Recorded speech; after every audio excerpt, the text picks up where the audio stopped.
So All right. chapter 6, estate interest. All right. In this chapter, we're going to talk about we're going to learn about identifying the characteristics of real estate or estates in land. I'm sorry. We're going to describe the characteristics of encumbrances, learn what an encumbrance is, such as liens, easements, encroachments. We're going to learn about all that jazz. And let's start off with an estate in land. What is an estate in land? Now, on the very first page of this book, the definition that they give for an estate in land, because this particular chapter is only talking about the first category of estates that pertain to ownership. So this particular chapter's definition of an estate in land talks about the rights to ownership.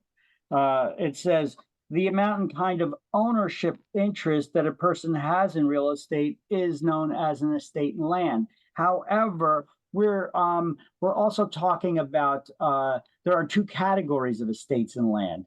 The ownership category is referred to as a freehold estate. You're free to hold the property forever or a lifetime. And then we also have the less than freehold estates, which are leasehold estates.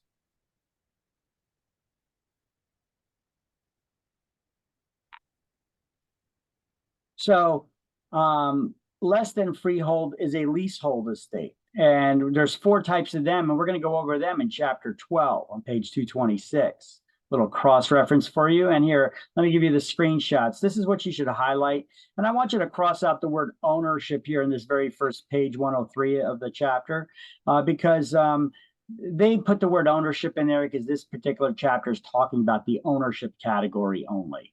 But if we were to look strictly at the definition of what an estate and land is, it describes the amount and kind of interest that one has in real estate.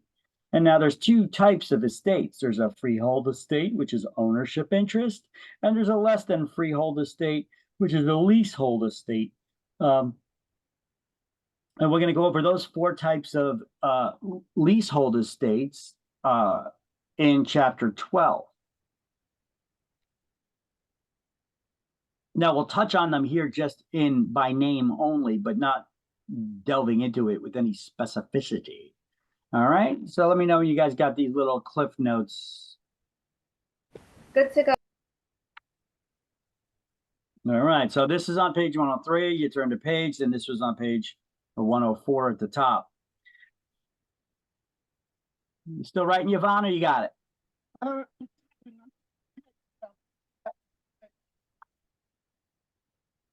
Thanks, guys. All right. So there's 3 types of freehold estates, the category of ownership. It's fee simple, fee determinable, and life estates. Now, the fee simple and fee determinable, they also go by different names. So there's 3 names for each of them. So we'll see what you mean in a moment here. But these are the basic types of freehold estates. What is a freehold estate? Ooh.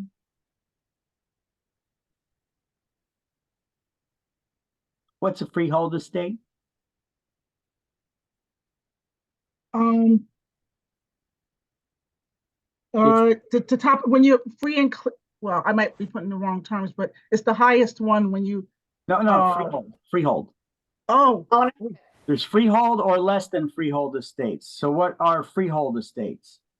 It's ownership. The category of ownership. Okay. Okay.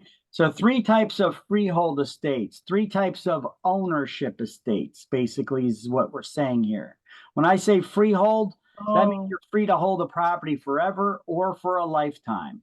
So those are the 3 types of, these are the 3 types of freehold estates that describe the types of ownership.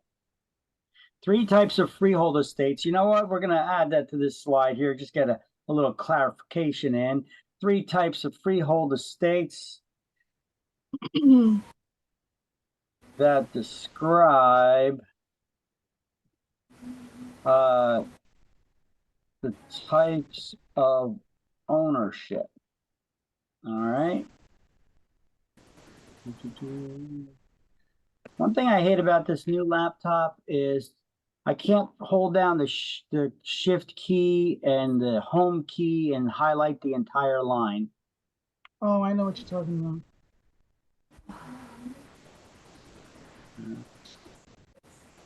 Yeah.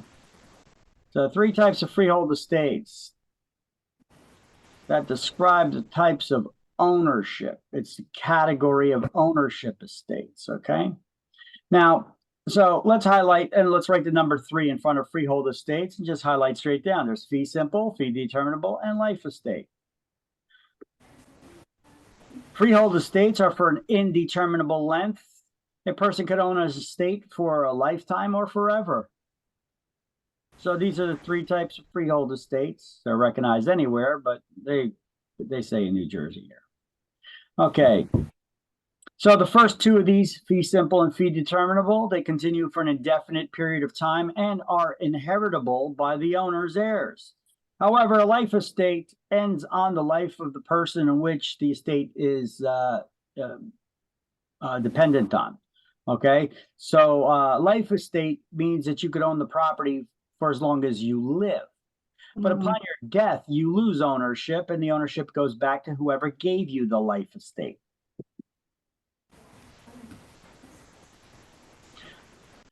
Before we get into those freehold estates with any specificity, let's talk about leasehold estates for just a moment on this slide. There are leasehold estates. Leases involve tenants, and a lease signifies the tenant's rights to occupy an owner's property, someone else's property, for a limited period of time as defined in the lease. Now, leases involve tenants. The tenant is the lessee, and the owners are the lessors. A lease is personal property. It's an intangible asset. It's not considered real property ownership because you don't own the real estate. You're only allowed to occupy someone else's real estate for a limited period of time as defined in the lease. So a lease describes a tenant's right to occupy someone else's property for a limited period of time as defined in that lease. Okay, so let's highlight leases. Leasehold estates involve tenants and are estates for a period of time. Leaseholds are considered to be personal property, not real property. That is an intangible or incorporeal asset. So it's personal property that's an intangible or incorporeal assets. And there are 4 types of leasehold estates that we're going to discuss later in chapter 12.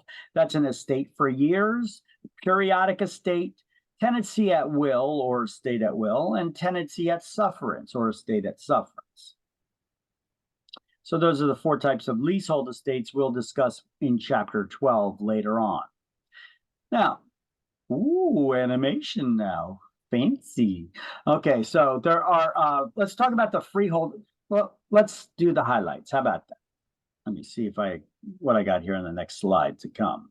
Yeah, next slides to come, I'll give the definitions and stuff. So let's just do the highlights right here on this slide, and then we're going to move on to the next slide where I'll get into the explanations of it a little deeper. Okay.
Let me know when you got all those notes down and all the highlights and underlines and all that good stuff.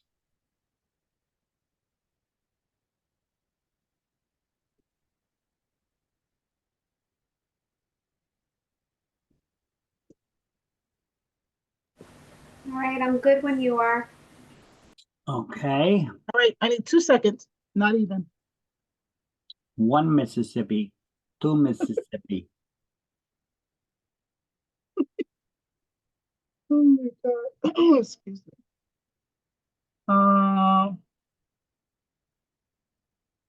Is ownership based on life?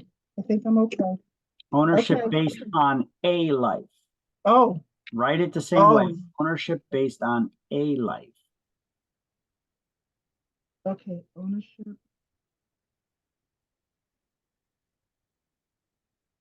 based on Make sure you a. highlight, you underline these things as well. Reversionary Okay. interest, Oh, possibility yeah. converter. Do all the highlights. By the way, Okay. even though this is not my handwriting here, I typed it in because my chicken scratch was so bad. I typed it here. So if you did not copy this down as a note, next to the title, please do so. Ownership forever based on a restriction called a restrictive covenant, in case you missed over that because it was typed. Okay. Maybe I should change that to like a handwriting font so it looks fancy like I wrote it. Yeah, like that. No, it's too fancy. Script, no, it's too much.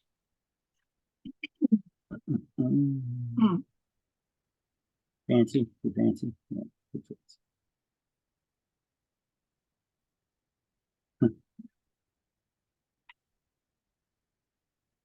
Frank script. Oh, yeah. That may be good enough. Boost up the size of that.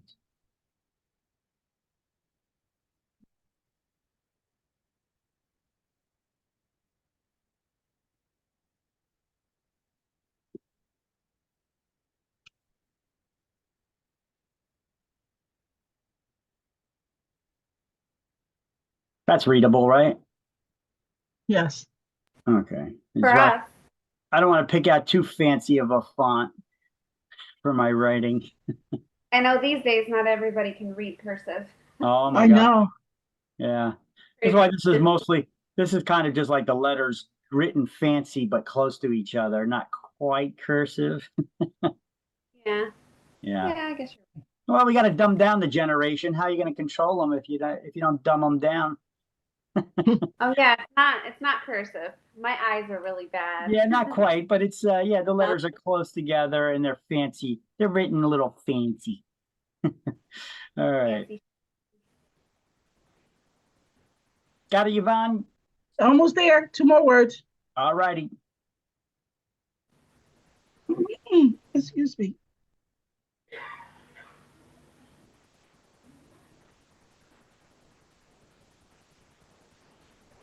Covenant. Okay.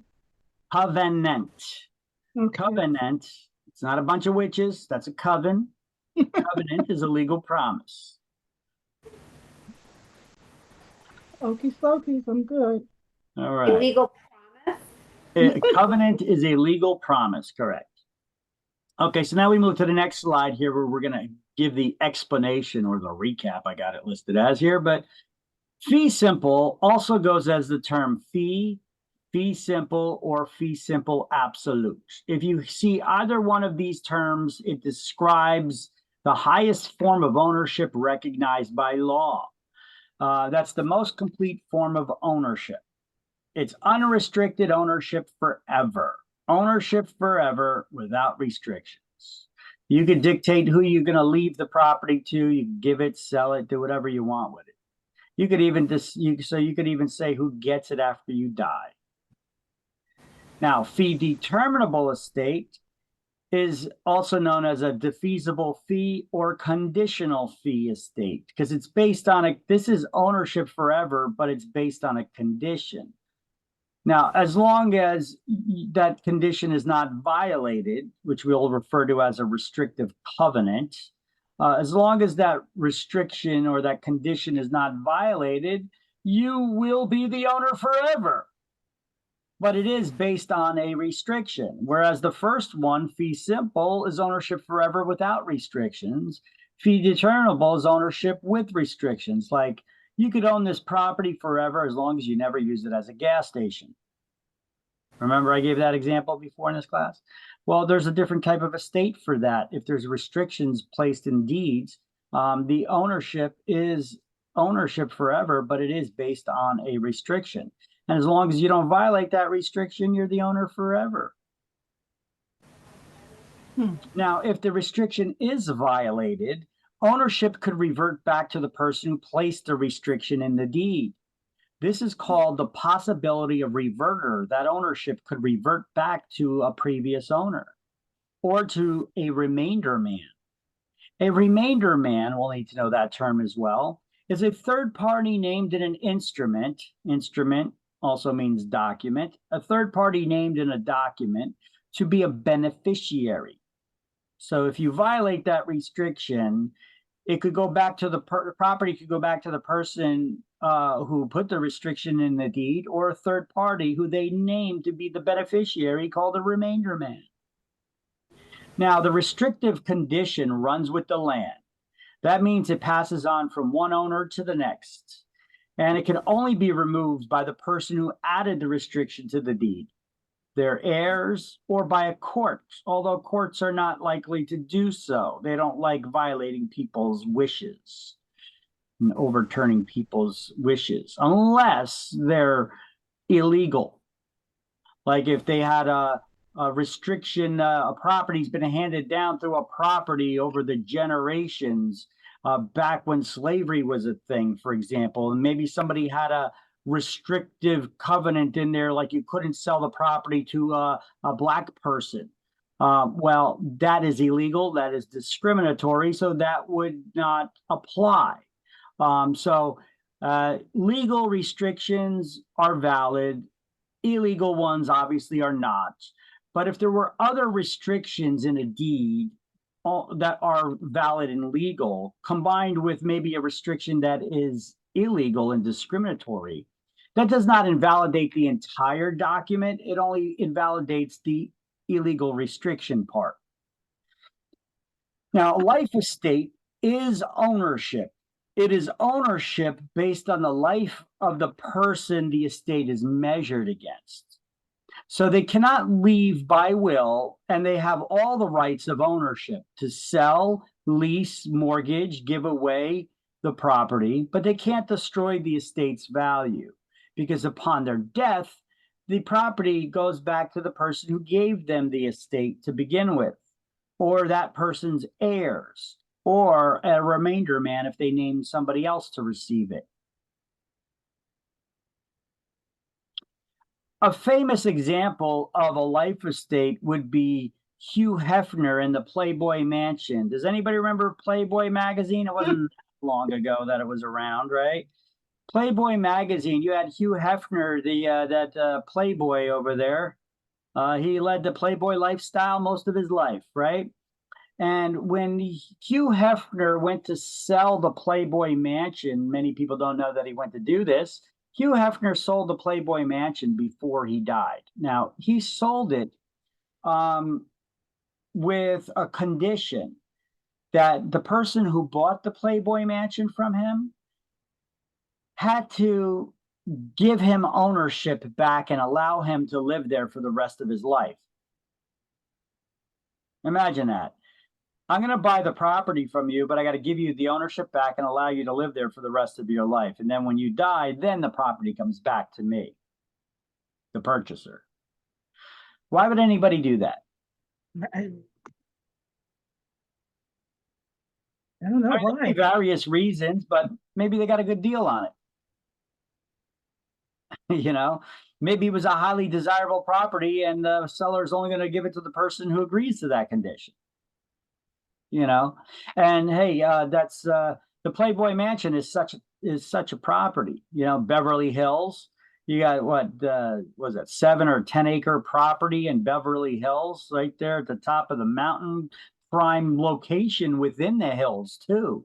So he sold it to some millionaire, multi-millionaire next door, which was I think the guy was like 30 something years old, or maybe 40 tops.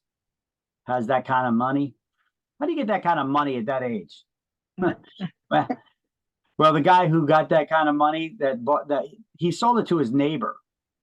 Hugh Hefner sold the Playboy Mansion to his neighbor, and his neighbor actually owned the property next door already. Here we go. Look at that. For Oh. sale with owner. Can you imagine? For sale with. Oh, Now it looks beautiful here, but actually the Playboy Mansion, it said that it was quite run down. It was not maintained from all the constant partying since Hugh Hefner bought it in the 60s or 70s or wherever the hell he bought it. That Playboy Mansion, they never changed the carpet. He had his 3 little doggies that crapped and peed everywhere, oh you know, God. and you had parties, people spilling drinks, you know, so kind of stunk in some of them rooms. That carpet was pretty nasty, you know. The roof was leaky, you know, it was old styles in the rooms. You know, people update their houses, but the whole Playboy Mansion now wasn't updated, you know, had some old styles within it, you know. So the mansion was kind of dilapidated condition. So whoever bought it would have to do some major repairs. Um, Now, okay, so it was a crumbling 6-acre estate as reported by TMZ. 29 rooms, 6-bedroom Beverly Hills mansion in decrepit condition. All right, so Hugh Hefner was 89 years old at the time that he sold that property with the life estate condition, and he was hoping to sell it upwards of $200 million. I think he ended up getting $100 million for it. Why would Hugh Hefner want or need to sell the Playboy Mansion? Why would you figure?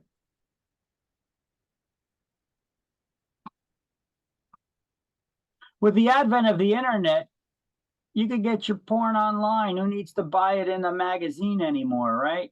So the magazine sales were down. And then Hugh hasn't managed Playboy magazine for the longest time.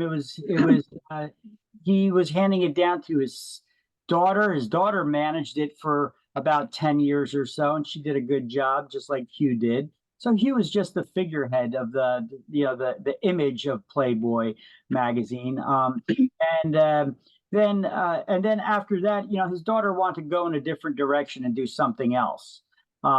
So then Hugh turned it over to his son, who was a very liberal, woke son, who thought it was going to be fun and funny to change things up in the magazine a little bit. He decided that he was going to surprise Playboy's readers with their very first transgender centerfold. Oh, Imagine the shock from its normal readers when they saw some extra parts there that they were not buying the magazine to look at, you know. So yeah, that turned off a lot of their readers, who then promptly unsubscribed as well. So that didn't help the Playboy brand anymore. So I mean, Playboy Mansion, Hugh Hefner, even though he's 89 years old, he was still hosting these parties, trying to put up that Playboy front, you know. And then he's also got ex-wives, you know, having Playboy Bunny ex-wives and giving some of them yachts. With yachts need to be run by a whole crew of ship captain and other crew members. He has chefs on staff in the Playboy Mansion 24/7 and has it stocked. You know, this is money. This is money, and the money's not coming in like it used to. And you know, you're spending it quicker than it's coming in.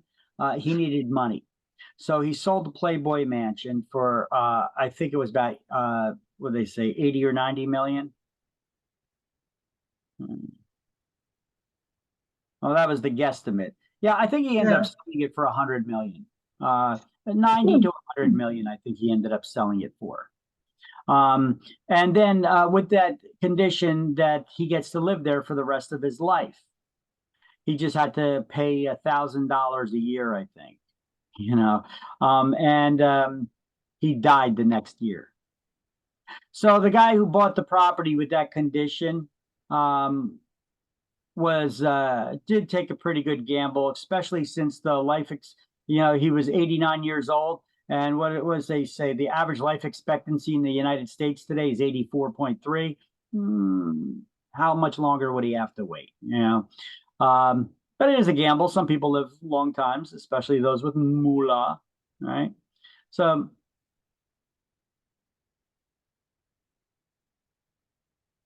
There's also a twist on a life estate called a life estate por otra vie. You need to know this one. See that? I clicked this and I added something else to the slide here. Por otra vie, that is a term you need to know. It means for the life of another in Latin. I know French has a similar term. It's even pronounced the same, por otra vie. But it means the same thing. But if it was French, it would be spelled P-O-R, not P-U-R. That's the difference. This is Latin, and most of this terminology we learn about in real estate is based on legal terminology, which is rooted in Latin. So, por otra vie, a life estate por otra vie, that's for the life of another, okay? Based on a third party's life. So if you were to give me a life estate, not based on my life, but based on someone else's. And when that person dies, I lose my life estate, my ownership. That's a life estate por otra vie, based on someone else's life. And there's various reasons people may want to do that. Maybe you have an experience in nursing and you're a very caring person. And I'm moving out of state, and I got a elderly mother here, perhaps. And what I'm going to do is I'm going to give you a life estate por otra vie based on my mother's life, with the condition that she remain living in the house. You can't sell the house and put her in a nursing home, and you need to live there with her and maintain and take care of her. And as long as she's alive, you're the owner of the house. But upon her death, you lose the house and it comes back to me. Okay, that's what a life estate por otra vie is. Now you may say, well, why would anybody want to do that? Do what? Have a free place to live with you just caring for somebody? That's why. That's reason enough. Especially the cost of living today, rents, ownership, forget about it. So if you want to snap a picture of this slide, there's no more additions to this after. There's no more clicks and additions to this. This is the last thing that's going to pop up. But this has all the notes that I have on here. If you didn't take a picture of it with the por otra vie, do so now. Get it all. You got it? Okay. I got it. All right. So just recaps again, one at a time for each of these things. Fee simple, ownership forever without restrictions. Also known as fee simple or fee simple absolute. You see any one of those terms, it is the highest form of ownership recognized by law. It's ownership forever without restrictions. Then we have, this is all the same stuff that was on the previous slide, Kelly. See, fee simple absolute, highest form of ownership, most complete ownership recognized by law. So highest form of ownership, unrestricted ownership forever. Holders entitled to all the rights in the property on their owner's death. It passes to their heirs or devisees, known as fee simple absolute. But once again, actually says it right there. So that's kind of repetitive on the same slide. So let's get rid of that last bullet point. That's a little bit repetitive. Right.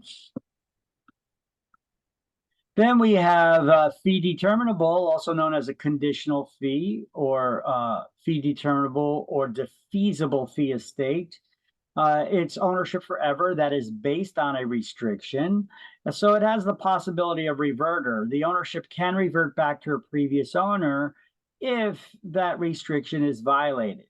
And it could also, instead of going back to the owner, that owner could name somebody else to get the property in the event that the restriction is violated, and that third person would be called a remainder man. Then we have a life estate, which is limited to the life of a specific person who it is given to. Ownership would revert back to the owner or a remainder man. Life estate can be tied upon the death of the person whose life it is based on. And a life estate can be tied to the life of a third party, the life estate por otra vie. The holder of a life estate does have all the ownership rights as any owner would in real estate, except they cannot leave the property by will to heirs, because upon their death, they lose the property. It goes back to whoever gave it to them or a remainder man. The life interest may be sold, leased, mortgaged, or given away, but it always will end on the death of the person whose life it is measured. It cannot be left in a will to any devisees or heirs, because when you die, you lose the ownership. That's why. So we should have this highlighted already, but now on page 105, let's highlight a life estate pour autre vie, for another's life. This is on the next page, 105. A life estate pour autre vie, for another's life. And the holder of a life estate does have true ownership of the property. They have all the rights to ownership. They could sell it, lease it, give it away, but they have to maintain the property and they can't destroy its value. You got to maintain its tax, paying the taxes and such, because the state could take the property and sell it at auction if you don't pay the taxes, right? Now, if you were to sell a life estate, what are you selling? You're selling the interest that you had in that property, and you had an ownership interest. But that ownership interest was based on your life. So it was limited to your life. So if you sell it to someone, what are they buying? They're buying ownership of the real estate for as long as you live. How would you even price such a thing? How do you know how long you're going to live? How long does the buyer know how long you're going to live? You could get hit by a bus tomorrow, have a stroke, what? I mean, that's a gamble to take, huh? Price it accordingly. So with the life estate, how does that work? Well, we have the basic reversionary interest, where the grantor gives you the life estate, and upon your death, it comes back to them. Or it can be set up with a remainder man. The grantor gives you title to the property with the life estate, and upon your death, it goes to a third party called the remainder man. That's the different ways that it can be set up, given a Venn diagram. All right. Now, dower and courtesy. What is this? Do you recall? These are those ancient rights given to spouses, right? So, dower and courtesy is an ancient right that a spouse has in their spouse's property. Dower is the wife's interest in her husband's estate upon his death, and courtesy is the husband's interest in the wife's estate upon her death. And New Jersey abolished the creation of any new dower or courtesy rights as of May 28, 1980. And instead, now they give both the husband and the wife the right of joint possession of the primary marital residence, their main residence there. And then property acquired before this date in New Jersey, you have dower and courtesy rights, but property acquired after this date, you have the right of joint possession of the primary marital residence, and the spouse is still entitled to 1/3 of the estate. Not half of everything, but 1/3.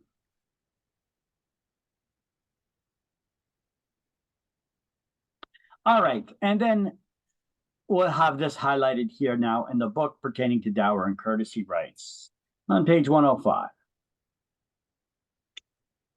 You need to know dower is the wife's right, courtesy is the husband's, and May 28, 1980 is the date that New Jersey abolished the creation of any new dower or courtesy rights. Any existing ones are still in existence, but the New Jersey just abolished creating any new ones. And remember, how do we recall that dower is the wife's right, the female's right, and courtesy is the husband's right, the male's rights? Well, because dower begins with a doe, and a doe is a deer, a female deer, right? And courtesy, because men should be courteous to women. So that's the way I remember it anyway. It works for me. Hopefully it'll work for you too. Otherwise, I don't know, study and remember it a different way. But that works for me. I like stupid human tricks like that you can't forget. So dower begins with a doe, and a doe is a deer, a female deer. So dower is the wife's right, and courtesy, because men should be courteous to women, is the husband's right. And the date, you just need to memorize that. May 28, 1980. Which, by the way, I just looked at the calendar. We're in 2024. I just looked at the calendar. How many days are there in February? 28? Mm-hmm. Yeah, 29 this year. really? We're in the leap year. Oh. Uh-huh. Oh. You know, I actually had an uncle that was born on February 29th. Oh, wow. Yeah, he aged slowly. I'm sure he did. Like I'm sure dog he years, did. except his is only once every 4 years, right? You have a birthday. I wonder how they celebrated his birthday. I don't know. I never met him. He died before I was born. He died in a war. Uh, But that's interesting. If somebody is born on February 29th, when exactly do they celebrate it? Or do they only celebrate the kid's birthday once every 4 years? That would suck. All right. But moving along. Encumbrances. What is an encumbrance? Let's stop right there. Don't read. Don't look at the book. I don't want you to cheat. Don't just go from the top of your head, because there's a method to my madness with this. If you don't cheat, you don't look at the book. Just, I mean, we've heard the word encumbrance before in our lives, right? If you're encumbered by something, what? Try to think of an explanation. What does that mean that you're encumbered by something? You may be weighed down by something, or weighed held down, back, something's holding you, holding you back, bothering, or weighing you down, right? Okay, getting in your way. Yeah. yeah, that's, or getting in your way. So you're encumbered by something. Hmm. Now, let me see. If you're encumbered by something, you can still move around. I mean, if something's weighing you down, holding you back, or getting in your way, can you still move around? Sure. Yeah, maybe It's not just as harder to. right. Here, let me give you an example. If I jump on your back and I hold on, you're weighed down by my weight. Okay. Can you still get around? Yeah, but it's going to be a lot tougher to. Yeah. But you could still get around, barely, but you could still get around, right? So now that we have that visualization in our head, so every time we see the word encumbrance, just think of somebody jumping on your back, okay? You're encumbered by their weight.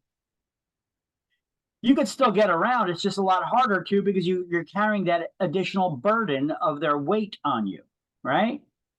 Think of real estate in the same regard. If real estate is encumbered by something, we didn't even go over the types of encumbrances that real estate has. But if real estate is encumbered by something, the weight of something on it, can you still move it? When I say move it, I mean sell it. Yeah, it's just a lot harder to. So now that we understand this, because that understanding it that way will help you better answer questions on exams. Okay. That if real estate is encumbered by something, can you still move it, sell it? Yes. It's just a lot harder to. So now let's go over the types of encumbrances that you can come by in real estate. Well, first of all, let's go over the definition of an encumbrance. It's a burden on the property. Claims, liens, charges, or liabilities attached to and binding on real property, limiting its value or title. Well, liens are financial claims on the property. So what's a lien? It's a financial claim on a property. You could have mortgage liens, tax liens, lawsuit judgments, mechanics liens. Or there could be physical or usage encumbrances like deed restrictions or easements, licenses, or encroachments. Here's a little brain teaser for you. All liens are encumbrances, but not all encumbrances are liens. Yeah, that's true. Let's translate that in our heads while we read this.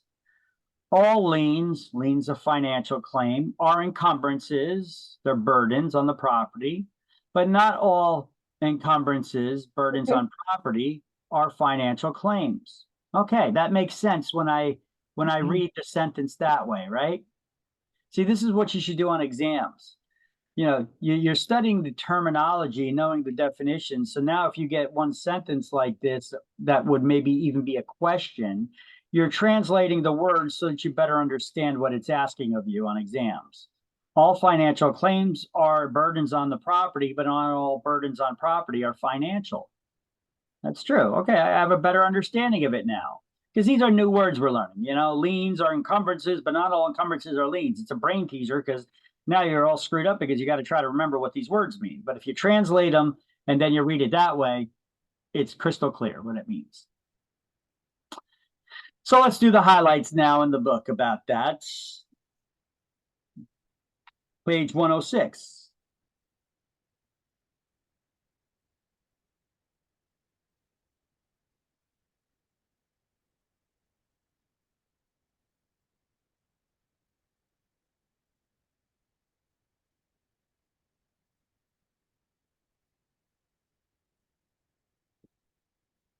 And let me know when you got that.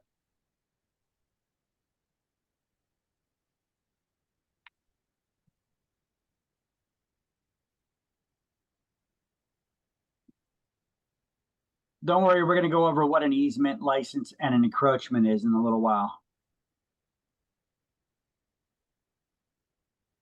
You got it, Yvonne? Yes, just teaser. Well, no, this the highlights Oh, okay. Good. on 106 under liens. Yeah. Uh-huh. Or under encumbrances. Okay, Okay. now under liens on that same page, highlight this. A lien is a financial claim on property. It provides security for debt or obligation of the property owner. And liens are classified either as voluntary or involuntary. Voluntary is something you wanted, involuntary is something you don't want. But they could also be general or specific. Remember, general is a wider scope. It covers more. Specific is a narrow scope. So general liens cover all property that you own, not just real estate, real and personal property. Specific liens cover one parcel of real estate only.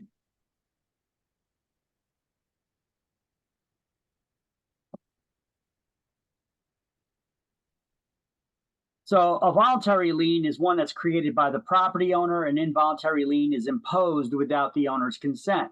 Like your property taxes. Who the hell wants to pay property taxes? You didn't volunteer to do that. But you got to pay them. Your mortgage loan, that becomes a lien on your property. That's voluntary. You went out of your way to try to get that one. And general liens affect all property someone owns, whereas a specific lien only affects the one parcel of real estate owned. Okay.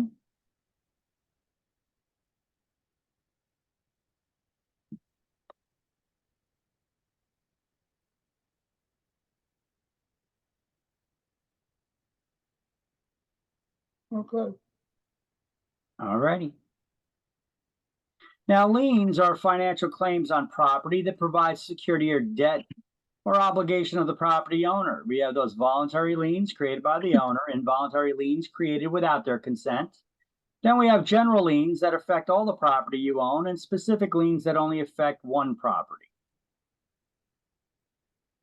Here's some little diagrams that you see in the book pertaining to that. Specific liens only deal with the real estate and one parcel of it. You could have more than one house. If you didn't pay your property taxes for one property, is it going to affect any other property that you own? No, just that one individual property. But if you don't pay your income tax or pay your child support, that could become an general lien against all property that you own, including your personal assets.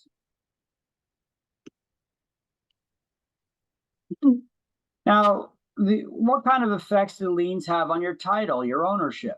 Well, liens and other kinds of encumbrances, they run with the land. That means they go with the real estate and they're even binding after the sale. Liens attach to the property, not to the property owner. So technically, can you sell a property without paying off a loan? Sure, you shouldn't be able to, but I guess you can. This is why it's very important for buyers to do a title search and search the public records to see if there's any liens on a property before they go through with the purchase of it. Because it is possible that there may be other liens on the property that the seller did not disclose to you. And if you buy that property without finding out there's other liens on the property, you now become the owner of it.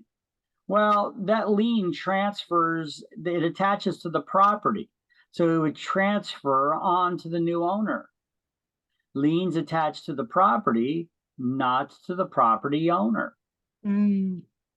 So you would want to make sure that you do a title search. A title search is kind of like a home inspection of sorts, I guess, right? I mean, most people know of a home inspection. We do a home inspection to find out if there's any leaky pipes or the furnace is working and the roof's not leaking. You know, we look at the physical aspects of the real estate. But there's other types of home inspections like title searches, which searches the public records and all the documents that could be located there pertaining to the ownership. Like if there's liens attached to the property and somebody has a financial interest in that property, they create a lien on it and they attach it in the public records. So you would hire somebody to do a title search and find out if there are any such liens. And then you'd want the owner to clear them up before you went through with a purchase. If you found out if there was another lien on the property, right? If you were buying a property for $300,000, then you find out that there's a $50,000 lawsuit judgment lien on the property. Would you want the owner to clear that up before you bought it? Yeah, because otherwise you bought the property with a lien on it. And even though you're not going to be held personally responsible for paying that $50,000 lien, the property that you just bought would be responsible for it.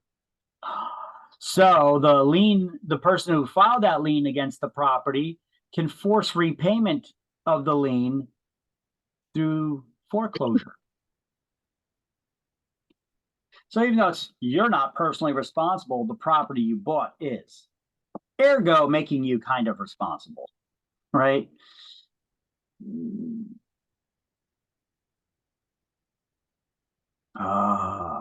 So encumbrances, liens and otherwise, run with the land, and liens attached to the property, not to the property owner.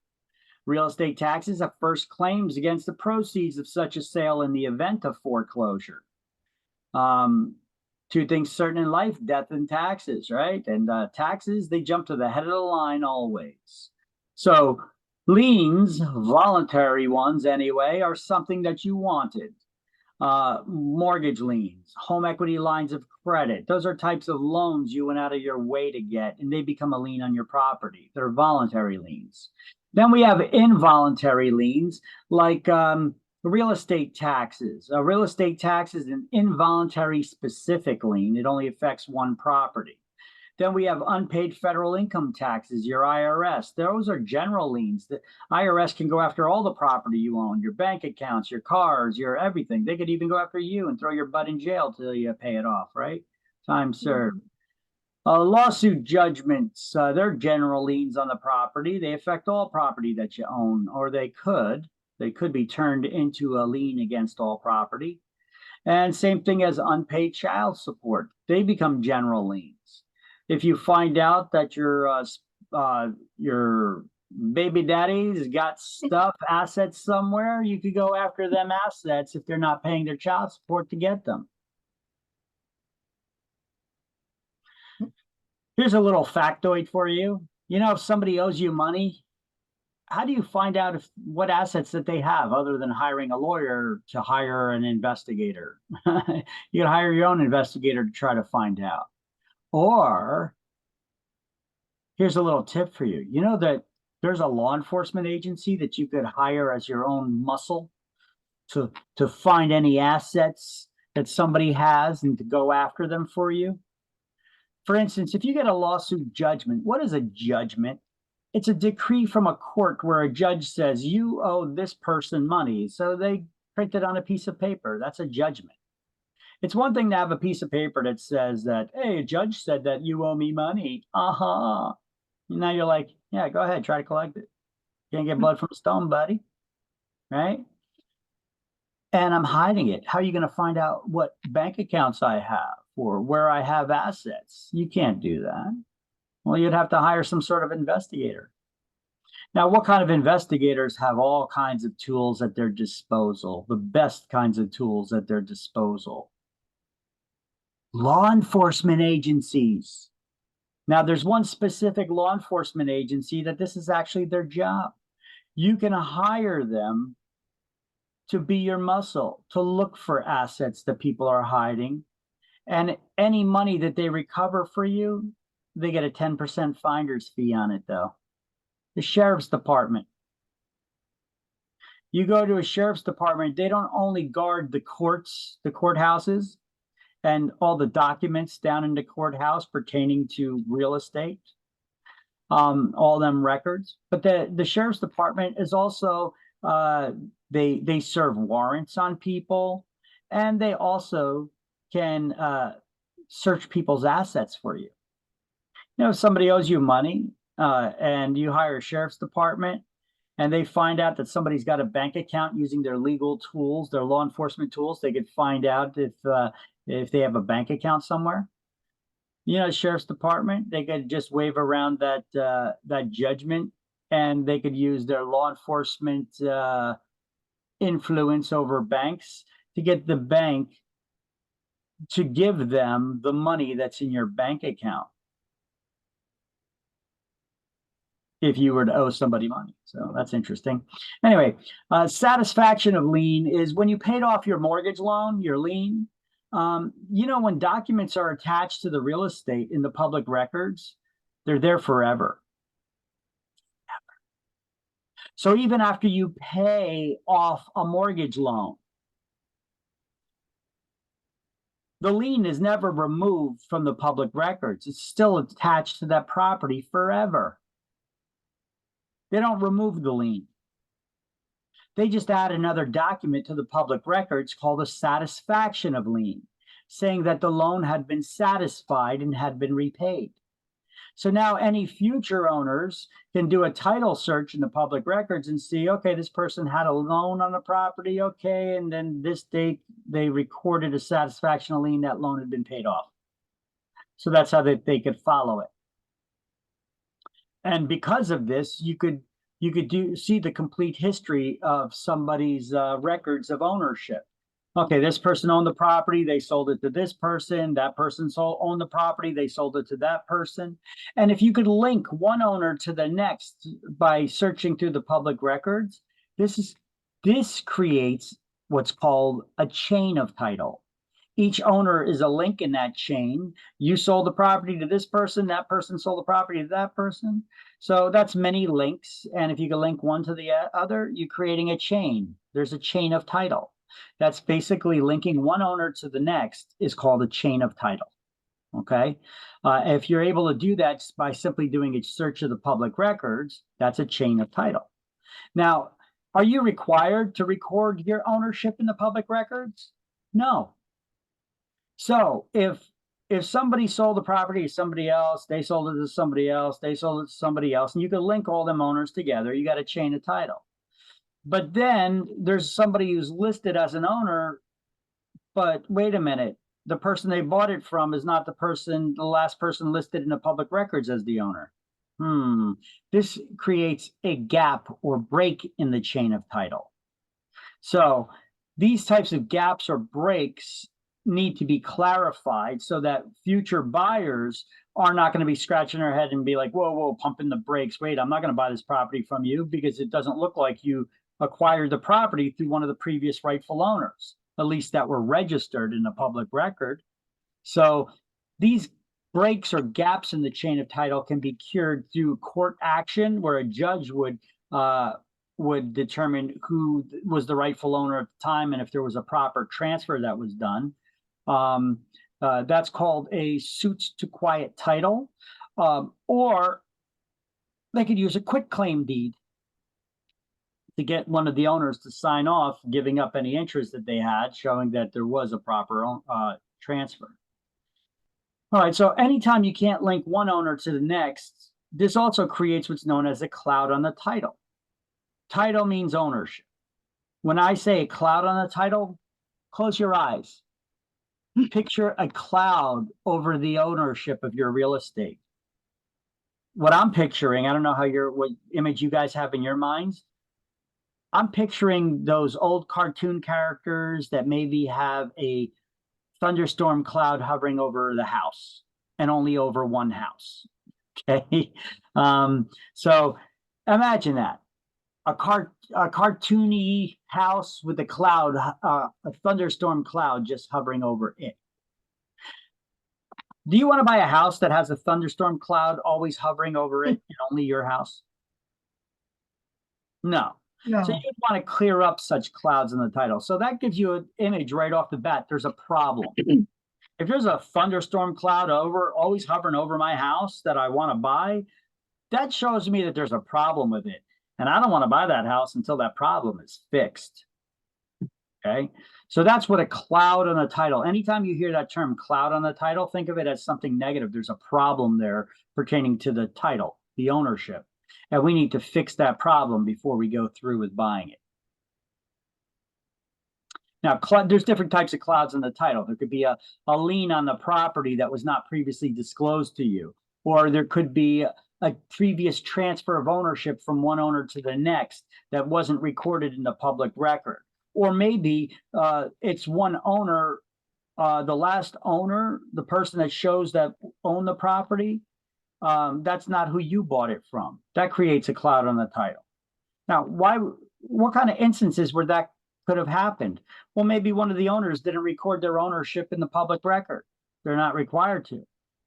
Or maybe the owner died and their heirs inherited it, or it was left to them in a will. And then and now they're the rightful legal owner, but it's not registered in the public record.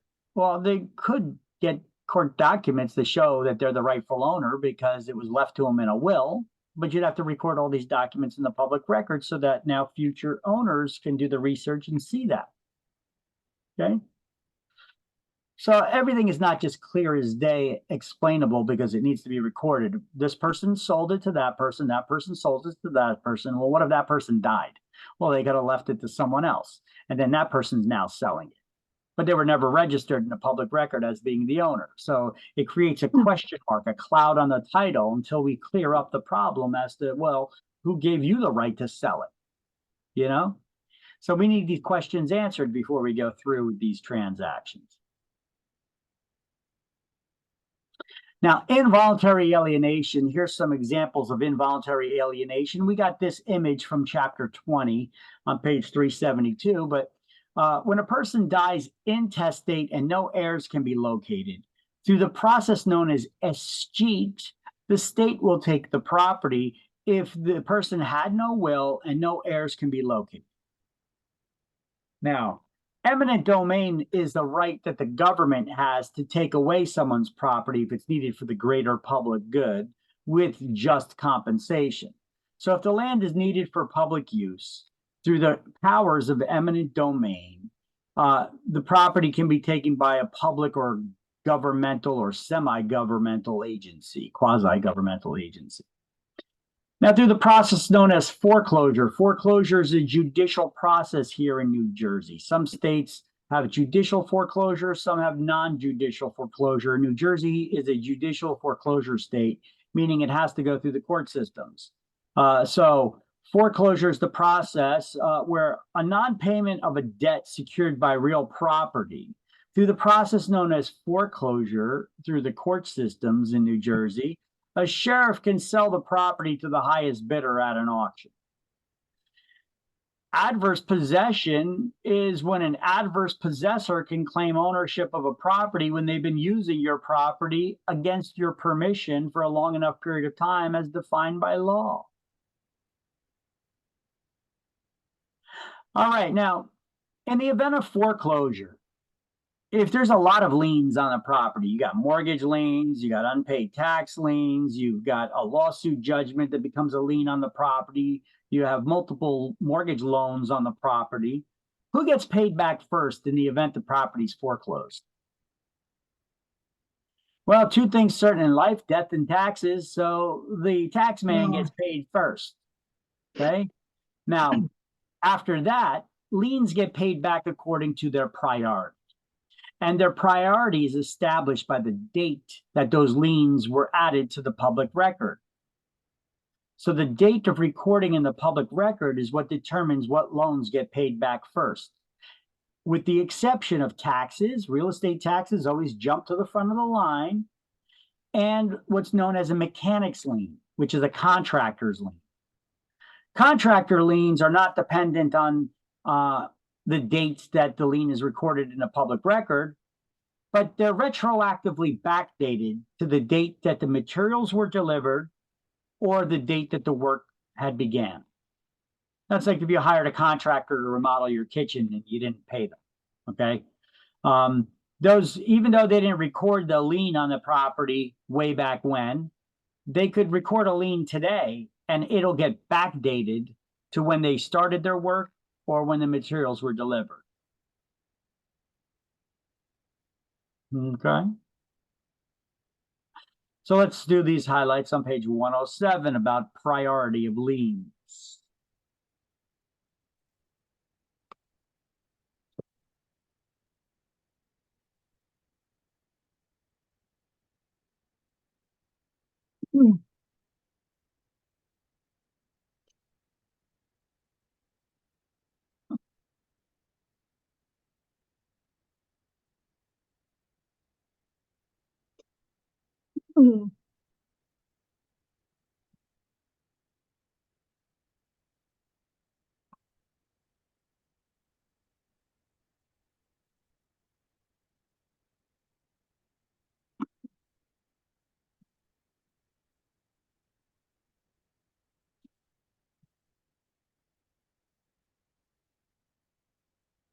All right.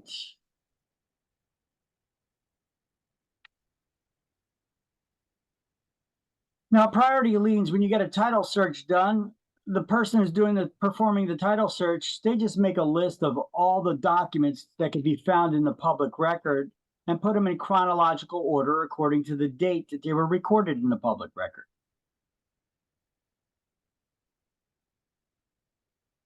Here's some examples of a mortgage company, a mechanic's lien, a second mortgage.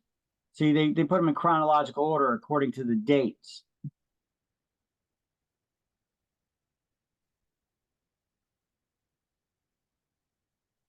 So liens and other encumbrances, they run with the land, meaning they pass on from one owner to the next. And liens attach to the property, not to the property owner. Priority of liens establishes the order in which those obligations are to be paid back. Taxes take priority over all other liens. Two things certain in life, death and taxes.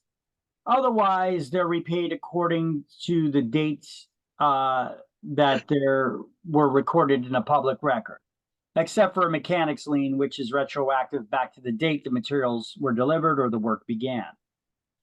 And mortgage liens, they go according to the date they're recorded. This is why typically when you buy a property, your first mortgage lien, your main loan, they want to make sure that you don't get any other financing for at least 30 days until after they have secured their lien position as the primary lien holder. I already explained to you about judgments. It's just a judge saying you owe this person money. It's one thing to have a piece of paper that says that, another thing to collect it. So let's highlight mortgage lien is a voluntary lien. Contractor liens are also known as mechanics liens, and they're retroactive to the date that the work in question originally began or the materials were delivered. That's on page 108.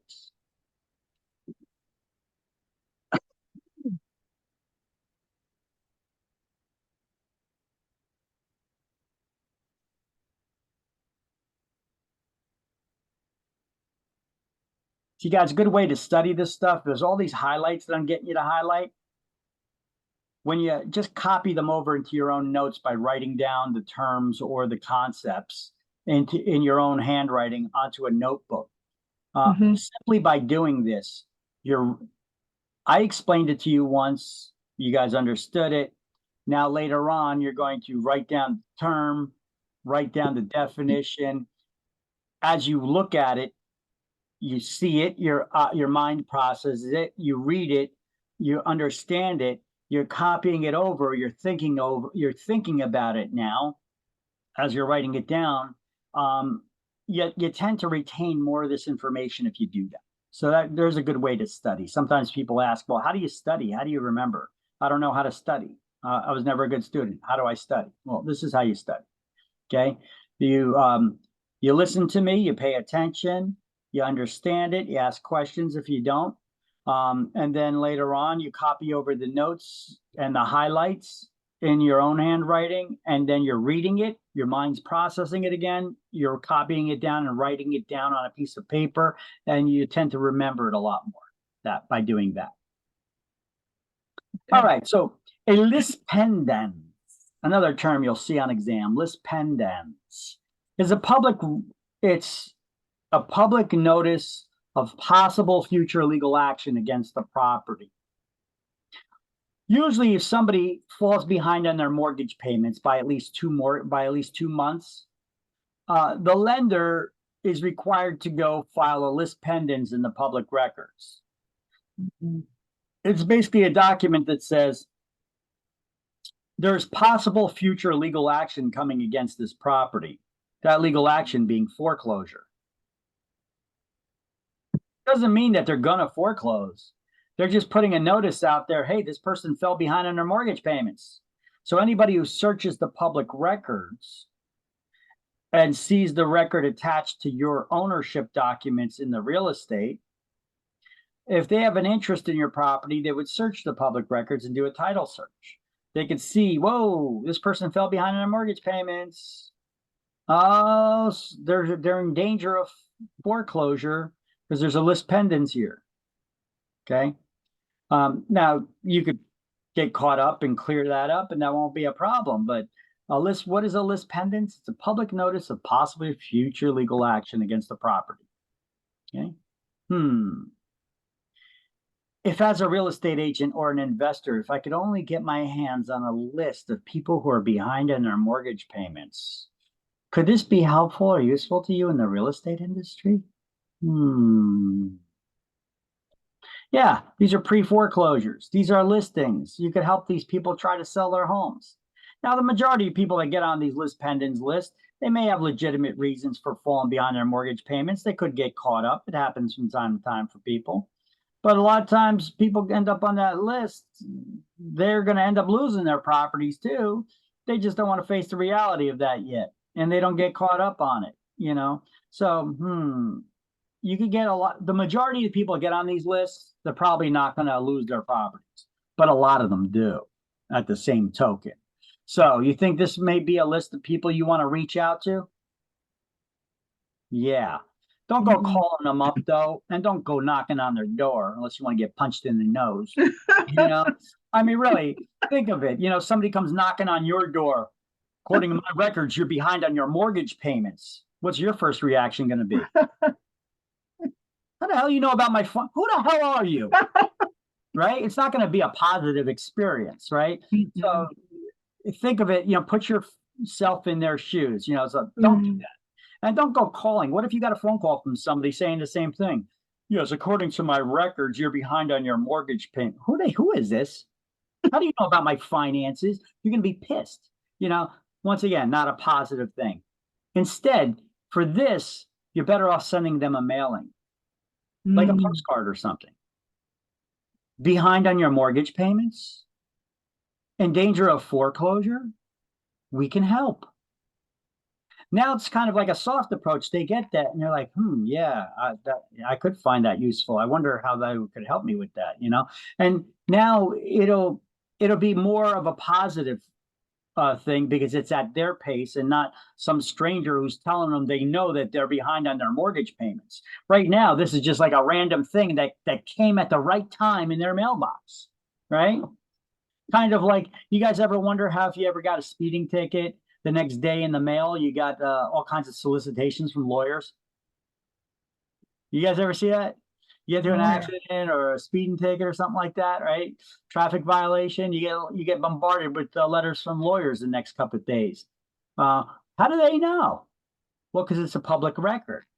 And any matter of public record, there's companies out there that every time there's something added to public records, they add it to their own database and they sell this database to their subscribers. Attorneys subscribe to these databases so that they get a notification. Now they immediately send out a mailing to you.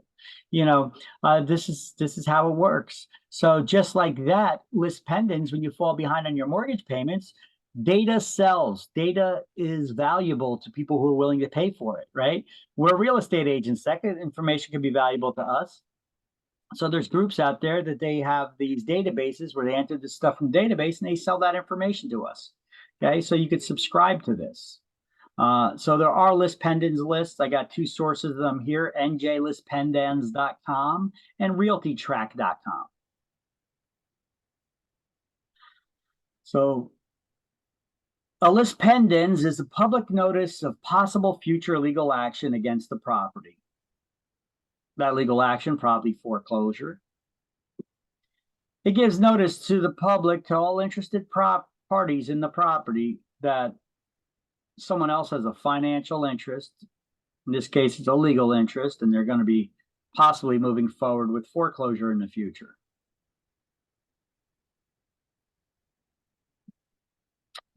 So there's two resources for you. Actually, let me add that to our links.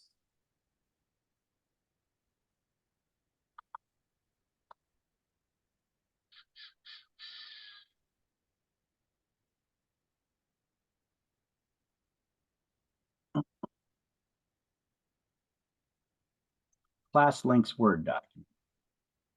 Resources for lis pendens. Okay, let me open up that class links Word document. Oops.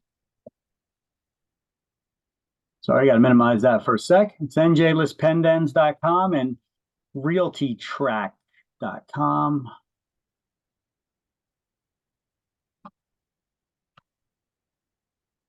I want to open up our class links Word document and add these links to it.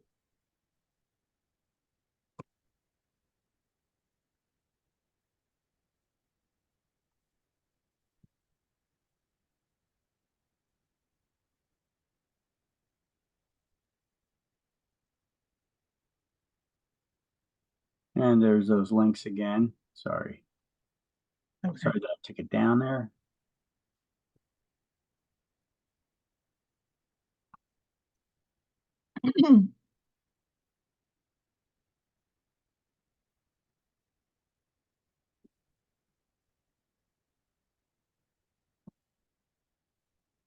All right.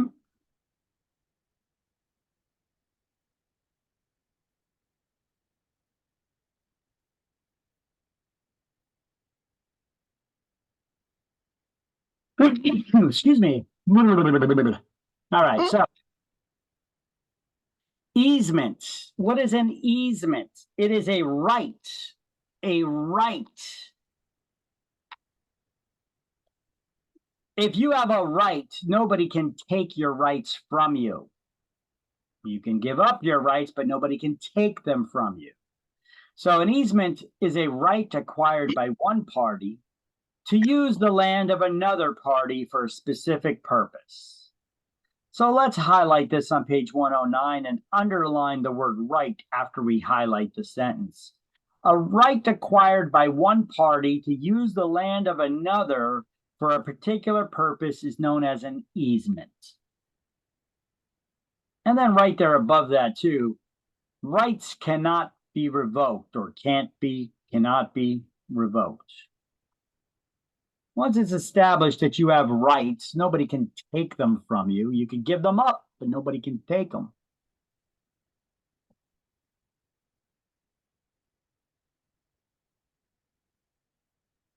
And easements can be appurtenant or engrossed. There's two classifications of easements. An easement engrossed is a utility easement for public utilities. That's what allows them to put telephone poles and power lines and gas lines and water and sewer lines on your property. All right. Because you cancel the services or you didn't pay the bill and they shut them off. You can't be like, I want you to remove your pipes from my property. Well, no. The easement engrossed gives them the right to be there. Now, an easement may be appurtenant or engrossed. The engrossed is the utility easement. All other types of easements are considered appurtenant. We'll find out what that means in a sec. So now on page 109 there as well, underneath, we're going to highlight easement appurtenant is an easement that grants the right of an owner of an adjacent parcel of land. An easement appurtenant. Adjacent is the neighbor whose land is touching yours, not the neighbor that's across the street. The neighbor whose land is touching yours, that's abutted to yours, that's an adjacent parcel. So an easement that grants the right to the owner of an adjacent parcel of land is known as an easement appurtenant. And for an easement appurtenant to exist, there must be two adjacent tracts of land owned by different parties. The tract over which the easement runs is known as the servient estate. You're the servant. You're allowing that neighbor to cross over your property. You're serving it up on a platter for them to use. And the tract that is to benefit from the easement is known as the dominant estate. You know, like the bully. The bully dominates. They get to use everything, right? Give me your milk money. You know, they benefit. But they're not doing anything wrong here like a bully would, okay? They have the right to. And once it's established that they have a right to enter your land for a specific purpose, you can't take away their rights. Because just like on the previous slide, Kelly, you may not have seen this. Make sure you highlight this on page 109 too. A right acquired by one party to use the land of another for a particular purpose is an easement. And easements can be appurtenant or engrossed. Engrossed is a utility easement for like public utilities. And easement appurtenant is basically easements are rights, and rights cannot be revoked once it's been established that you have them.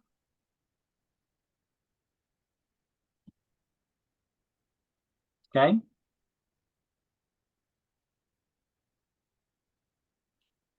So then we got all these highlights on about easement appurtenance. Okay, so this is above, this is the bottom of page 109, and then on page 110 beneath the picture, we're continuing the highlight right here. This is page 110.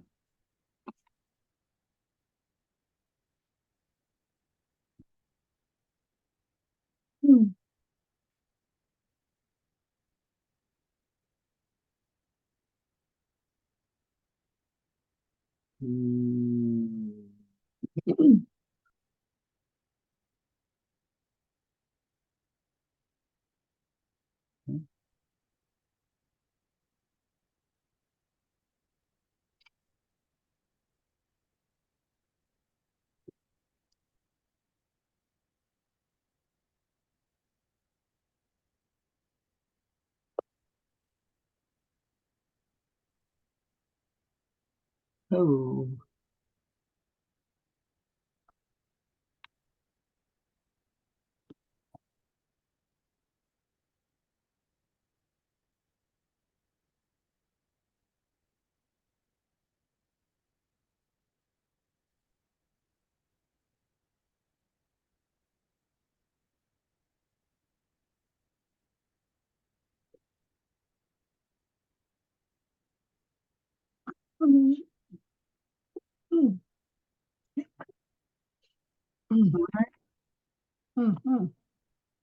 And easement engrossed, once again, is a utility easement. You guys got all these highlights down?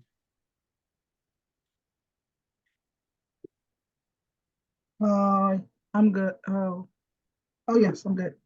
All right. Oh, boy.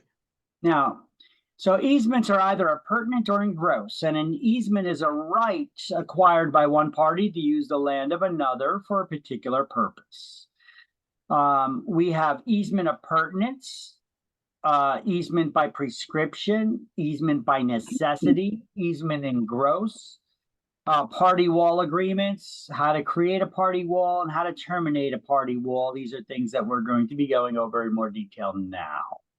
So once again, on page 109, we have an easement, and we underlined is a right acquired by one party to enter the land of another for a particular purpose. And these easements are usually written into the deed itself, or in a survey.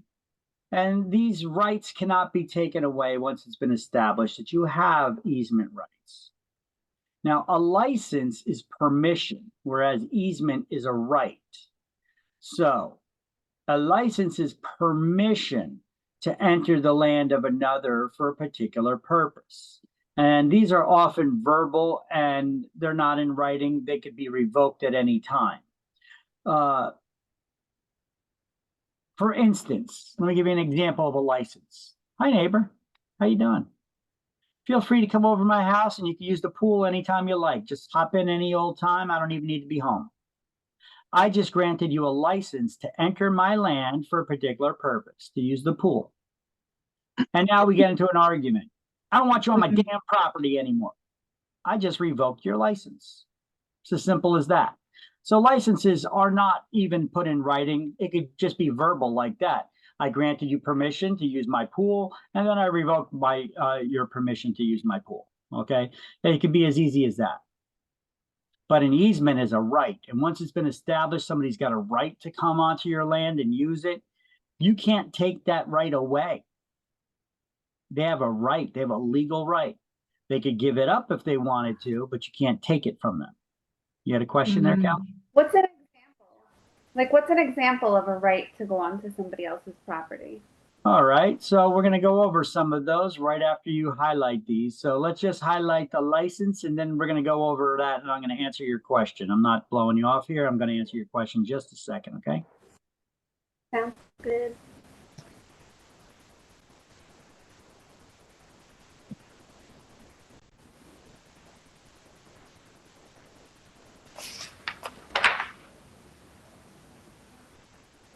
So you guys already have easement highlighted in those notes taken. You're just going to do this on 112 with the license part. Gotcha. Okie dokie. Oh, okay. Wait. So once again, easements are rights. Once somebody's been given rights, you can't take them from you. And if they sell the property that I gave you a right to enter my land for a particular purpose, to use a lake that's on the property. And when maybe I subdivided my land. I had one big, huge lot. I subdivided it. I split it into 2 lots, built a house on it, and I sold it to you. Now, in order for me to get more money out of it, I gave you also access to the lake, which is not on your property. So I created an easement right that allowed you to cross over my land to get to the lake and use the lake. That would make that property more valuable now because now you also have lake access, right? So I sold that property to you probably at a higher price because I gave you an additional right that you normally wouldn't have, which would be access to a lake that's on my property. Now, if you were to sell that property to someone else, what are you selling them? You're selling them all the rights that you had in that real estate. So you're selling them the real estate as well as the rights that you have to it. And those rights include the rights to enter my land to use the lake. So easements are rights, and they pass along, they run with the land. That means they pass on from one owner to the next. So if you sell that land to someone else, they're also inheriting the rights that you had. So I don't have to give specific rights to each new owner. You already have that right, and you can sell those rights independently of the land itself. So a party may also have an easement right in the air above the land, or subsurface easement rights to what's beneath it, or in it, like mineral rights. The holder of an easement only has rights, not an estate or ownership interest in the land over which that easement exists. So because you have the right to enter my land to use the lake, that doesn't mean that you're the owner of my land. It's still my property, but you do have a legal right to walk across my property and you get to the lake and use the lake. Easements fall into two categories. They could be appurtenant or engross. Engross is a public utility easement. Appurtenant, once again, there's a dominant estate and a servient estate. The dominant estate is the one that benefits from the easement. The servient is usually the person whose land is being used. So I gave you an easement right to cross over my land to use the lake. Are you the dominant or the servient estate? Servient. You're the dominant. You're benefiting from the easement, right? Oh, I'm the servient because you're crossing over my land and I have to let you. I'm serving up my land to you on a platter. I have to allow you to cross over my property. So you're benefiting from crossing over my property to use the lake. It's kind of the same scenarios with like shared driveways and things like that. I'll show you some pictures that may answer your question a little bit more detail with the actual like pictures of it. So in the book, we have this diagram about an easement appurtenant, where there's a dominant estate and a servient estate. Servient estate is the owner of the property. The dominant one is the one that's benefiting from having that easement right. Let's see, in this example, lot owner B on the left, lot owner A is on the right. Lot owner B has an easement right to cross over onto lot owner A's property to use the lake in their backyard. Who's the dominant estate? Easement. So who's the dominant estate? Lot owner A or lot owner B? A. Lot B. Lot Is it? B. Because B gets to cross over onto lot owner A's property to use the lake. So they're benefiting from the easement. Who benefits from the easement is the one who's the dominant estate. Whoever's property is being used and walked over, they're the servient. They're serving their property on a platter for that other person to use. So think of them as the servant, the servient, I guess, that way. It makes it easier to understand, I guess. That, at least it does for me, that way. So the dominant estate is the one who benefits from the easement, the one who's using the other person's property. The servient is the one who owns the property, whose property is being used.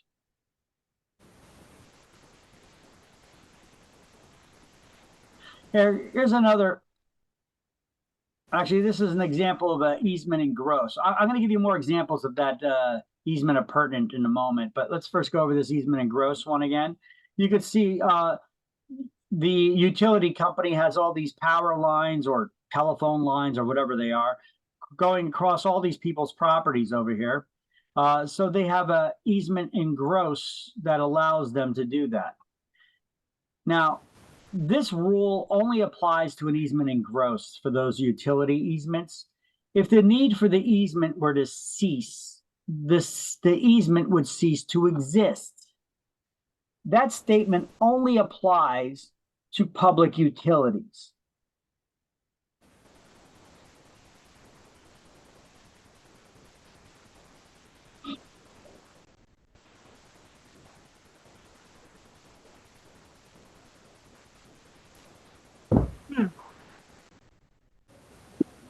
Now, an easement by necessity is another type of easement appurtenant.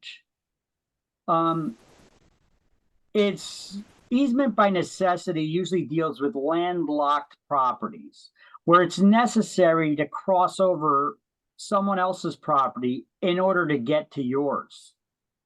for the purpose of ingress and egress, entrance and exit. Now, this example in the book is probably a bad picture. It's probably a bad example. They give an example here where lot owner A has an easement right to cross the lot owner B's property so that they could get to theirs. So here's the road, and they got some trees blocking it, so they can't get to their property because there's some trees there. I mean, maybe in California or some place where you got a lot of tree huggers, I guess, that it's illegal to chop down a tree to make a driveway to your house. Okay, so then they create an easement by necessity to get to your property. Okay, but let's talk about in the real world, you just chop down some trees and you put a driveway in right there to get to your own property. You don't need to cross over someone else's. Or you could have something like this. This is more commonly an easement by necessity. Lot owner A's property and lot owner B's property. Lot owner B has an easement by necessity because it's necessary for them to cross over lot owner A's property to get to theirs for the purpose of entrance and exit. So there's a road here that crosses over lot owner A's properties so that lot owner B can get to theirs. Now, can lot owner B just park their car in that road and leave their car parked there? No, Why not? because it's Because not that's their not- property. Because Right. it's not their property. It's simple as that. Correct. Now, who's responsible for maintaining this road? Making sure that the snow is removed, making sure if any trees fall over it, that it's cleared. The servient. The surveyor, Well, which one is that? the owner? Which one, A or B? Oh, A. A. A. 'Cause Okay. it's on A's property. Correct. Oh, So excuse lot me. owner B here is the dominant estate in this easement by necessity. But what is an easement by necessity? It's when it's necessary to cross over someone else's property to get to yours for the purpose of ingress and egress. So this is probably a better example than this one with the trees that you got to go around, But look, maybe there was a stream or something here and you'd have to build a bridge in order to get to your property, Maybe, okay, so that would probably be a better example of an easement by necessity, or a landlocked property like this. Or here's a shared driveway. This is a common thing we see in a lot of urban or suburban areas, close to urban areas, where you don't have enough room, where houses are built kind of close to each other and you don't have enough room to have a driveway. Some people, they build garages in their backyards and they have driveways in their backyard. But how do you get to the backyard? You don't have a wide enough space on the side of your house to have a driveway to drive on. But if you have part of your property and part of the neighbor's property, you could have a driveway that's wide enough for a car to drive on and then break off to each neighbor's yard in the back so that they can get to their garage. Okay. These shared driveways, well, you better have a good neighbor. Otherwise, these could be arguments waiting to happen, So you get some neighbor who's like, well, the driveway's more on my property than it's on yours, so it's my driveway. And that's not the way that it works.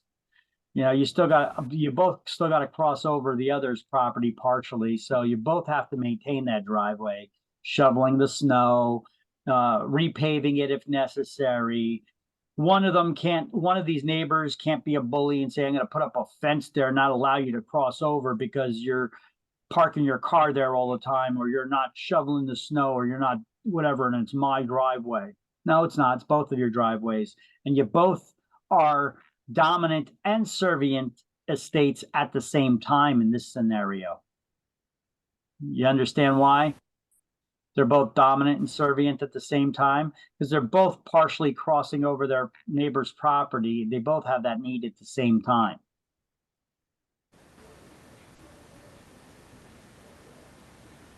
All right, now let's talk about an easement by prescription. This is probably the more complicated one to understand, but this is the one where you could take the ownership. We discussed this in chapter 20 when we did that.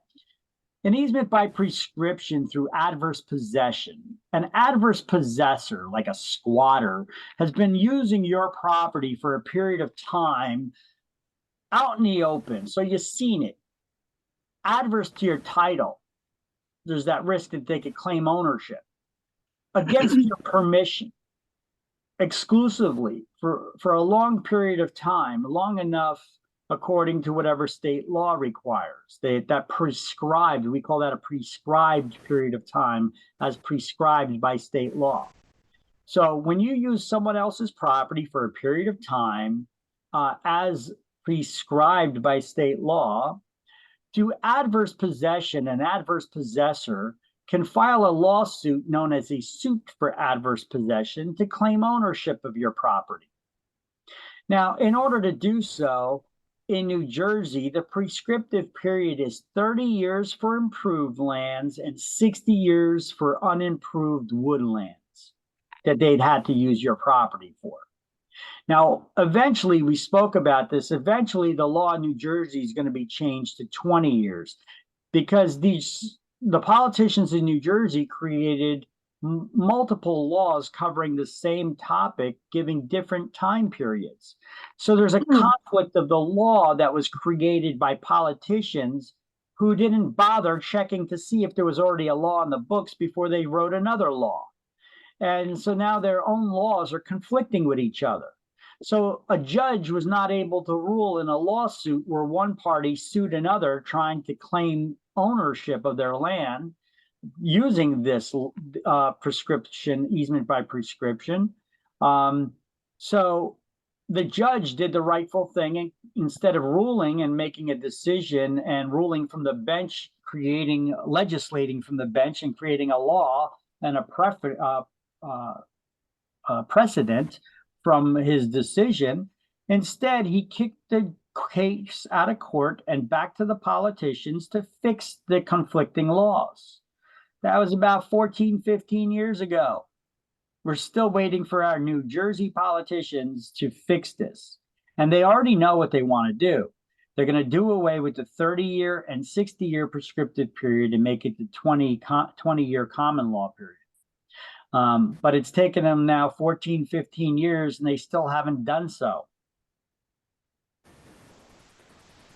They can make all kinds of other laws like that when it comes to creating new taxes and getting their hands on more of your money, or when it comes to some sort of a voting restriction or regulation that they want to put into place. They don't want you to have voter ID laws to show an ID in order to go vote. When they want to pass a law and make it so that illegal aliens can get their licenses to work in the state or to stay here and be protected under the law. Things like that, boom, they pass laws instantly when it's in their own political best interest. But things like this, 14, 15 years later, we're still waiting for them to fix the problem, and they know what they want to do. Not their priority. Who knows what their priorities are, obviously. So through the process known as tacking, successors in interest can add one person's time of possession onto another, combining them to reach the required prescriptive period that's required by law in order to win a case of adverse possession. So remember, what are the requirements to claim adverse possession? The use must be continuous, hostile, adverse to the owner's title, exclusive, and without the owner's approval. Additionally, the use must be visible, open, and notorious. Okay, so it had to be continuous and exclusive. However, through tacking, successors in interest can add one person's time onto that of another. And what does the book call a successor in interest? They say an ancestor and their heir, a landlord and a tenant, or a seller and a buyer. These are examples of successors in interest. Let's see if I can even fit that on the slide. I know I used this same slide in several chapters, in this chapter and again in chapter 20. So if I adjust this, I'm probably going to have to do that in both chapters. But either way, let's see if I could squeeze it in there after successors in interest. Let me see. Let's see if we could add that in. Are we Are we What? going to go? Are we going to go over like examples of this? Because I'm trying to like picture it in my head. A squatter, like I It's don't know. somebody who's on your property without your permission and using your property. Maybe Can't you somebody, just call the maybe you have a large lot, not like your typical house with a backyard. Maybe you have acreage. You own acreage, and it out in the woods on your property. Somebody set up a tent and they got a campsite that they've been living on for years. And Okay, you I know they're understand. there. It's out in the open, but you did nothing to get them removed. So this They could, is usually with someone with a lot of land, not someone like me. well, it could Where you could be. just Hold on, it could be. Say your lot that you have in your city lot, right? Maybe your neighbor put up a fence and the fence is over the property line. It's on your property by a couple feet. oh, okay. So It's it could be obvious that the fence is over the property line. It's out there, out in the open. You know about it because you're always bitching and complaining about it, but there's nothing that you do. You take no action against them to get them to remove that fence and put it where it belongs. So it's obviously hostile and adverse to your title and without your permission because you're always complaining about it. But you never take action against them to get them to remove it. So if it's there for a long enough period of time, how much time would be needed for them to claim ownership of that land? 30 years. 30 years because it's improved land. Then they could take you to court and claim ownership of it. But they have to take you to court. They don't just automatically become the owner because they've been using it for so long. We've seen this in instances also maybe where a neighbor puts up a shed or they build a garage and there was no fence there, but they put up their shed or garage. And then later on, you do a survey and you find out that it's over the property line. It's partially on your property. If that fence, if that shed or garage is up there for a long enough period of time, they could claim ownership of the land, not all of your property, but just that portion of the property that it's sitting on. But they could claim ownership of that. But they'd have to take you to court to perfect that claim. Okay. Thank you. You're I welcome. get it now. Thank you. Okay, cool. So let's see. So successors in interest can be a landlord and a tenant. What's the other examples here? I just want to add them to the slide. Landlord, ancestor, and an heir.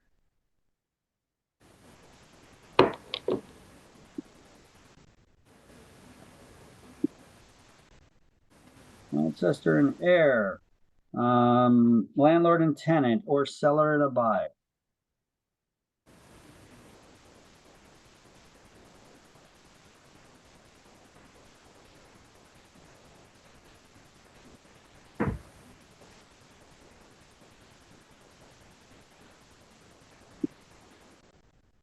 All right. We'll also open up my slide here for chapter 20. I'm going to have to update this slide in chapter 20 again now too, because, well, I just screwed it up. I just changed things. 20. My little girl's due for her medicine. Excuse me. Okay, go give her her medicine while I copy this thing over real quick. Okay, I'm gonna go blow my nose. All right, let me pause this recording. All right, so how can we prevent somebody from gaining an easement by prescription against a property owner to claim trying to claim ownership of your property because they've been using it? Well, an owner can take legal action against any adverse possessor to get them removed from the property. They could cut off their direct access, which would reset the continuous use time clock by maybe putting up a fence or something that would prevent them from entering the property. Or they could give them permission to be on the property. Because remember, one of the stipulations is it has to be without the owner's approval. So if you gave them permission to be there, they can't claim ownership against your property. Like, say that you got neighbors without any fences. Okay, I mean, these days everybody's got fences, but I mean, when I remember growing up, the house, growing up in, we never had fences between our neighboring properties.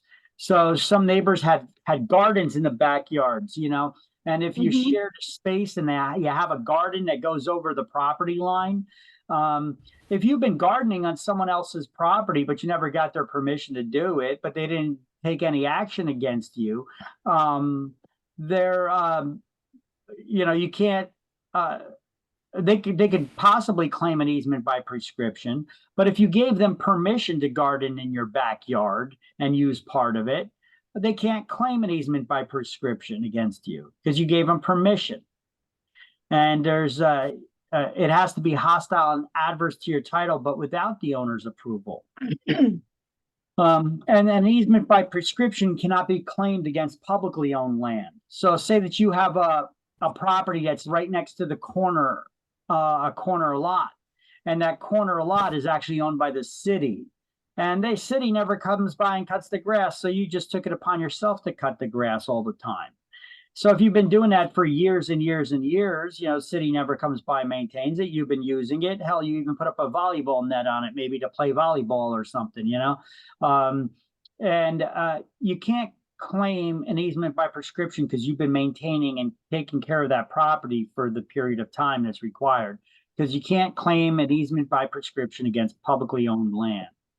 Oh, okay. Right. Okay. So let's do the highlights here for easement by prescription.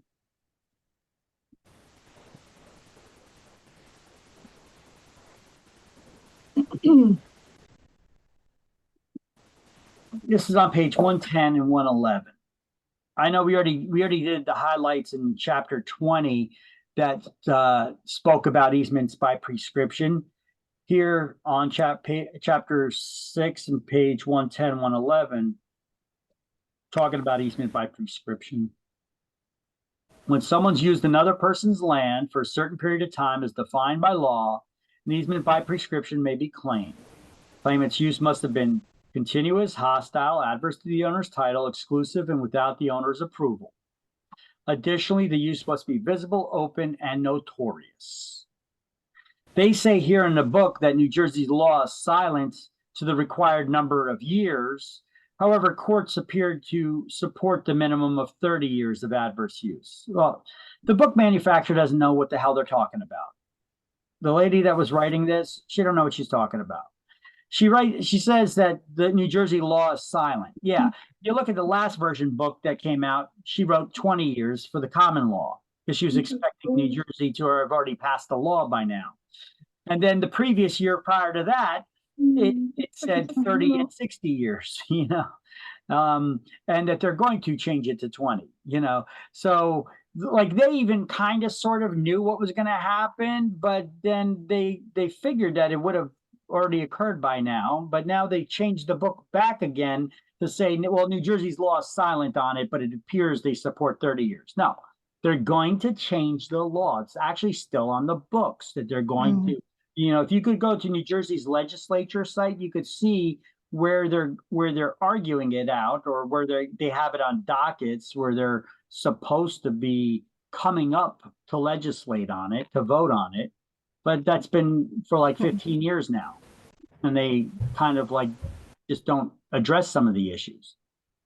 So in order to halt the process by specifically granting permission right here, or take legal action.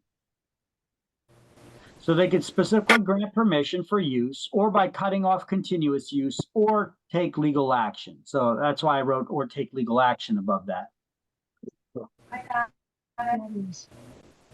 Okay, and then make sure you write in here suit for adverse possession / quiet title. Now the previous slide, the one that I typed up, is probably better to study because it's got everything in one little spot in a little storyline for you. It explains everything and accurately. Whereas the book here, they say, well, New Jersey's law is kind of silent on it. Seems to support 30 years. Well, for state exam, you need to know what is the prescriptive period to gain ownership using it under the easement by prescription under New Jersey law. It's 30 years for improved lands and 60 years for unimproved lands. You can listen to it. That's on his class too. What's that? Okay. All right. Okay. Sorry about that. Oh, okay. Sorry about that. So No problem. No problem. I thought you were talking to me. no. I'm sorry. Okay. I got you. You're good. He's asking me if I want something, tea or something. No. Lexi, Okay. I'm gonna eat. All right. Mm-hmm. So Oh, okay. even though you highlight all these things and you take these notes, the best note is the previous slide where I got everything here, right here in the storyline for you. I explain everything straight out. 30 years for improved lands, 60 years for unimproved lands. In the future, they're going to change the law to 20 years. See, over here in the book, it says New Jersey's law is silent to the required number of years. No, it's not. It's still 30 years and 60 years, but they're going to change it to 20. Okay, but as far as exams are concerned, they ask you what the prescriptive period is on specific things. 30 years for improved lands and 60 years for unimproved lands. That's what you need to know. Okay. But you should, you want this one again? Yes. This is probably the better one, Kelly. Take Yeah. a picture of. I think I have this one. Let me just double check. Well, I updated it since you took a picture of it last time. Yeah. So delete that other one and this one, because the only thing I updated in here is I added who can be a successor in interest. I put landlord and tenant, ancestor and heir, seller and buyer. So Sounds good. I tweaked it a little bit more. But as far as the book is concerned, you would highlight this stuff and take these little notes in here. But still, my note is better to study from. Yeah. I got this. Okay. And then this was later on in chapter 20. We already highlighted this stuff and took these notes when we were in chapter 20 on the other day. We did this. Oh, yeah. And look, even in the book here in chapter 20, they say 30 years and 60 years. But yet on chapter 6, they say the New Jersey law appears to be silent. Like they're all over the place in the book. You know, take my notes. Take it. This is why instructor-led courses are always better. You know. Yeah. Even though New Jersey now they passed a law that allows it to be no instructors, just self-paced courses. I wonder how that's going to go when the books aren't even right. they're giving wrong information.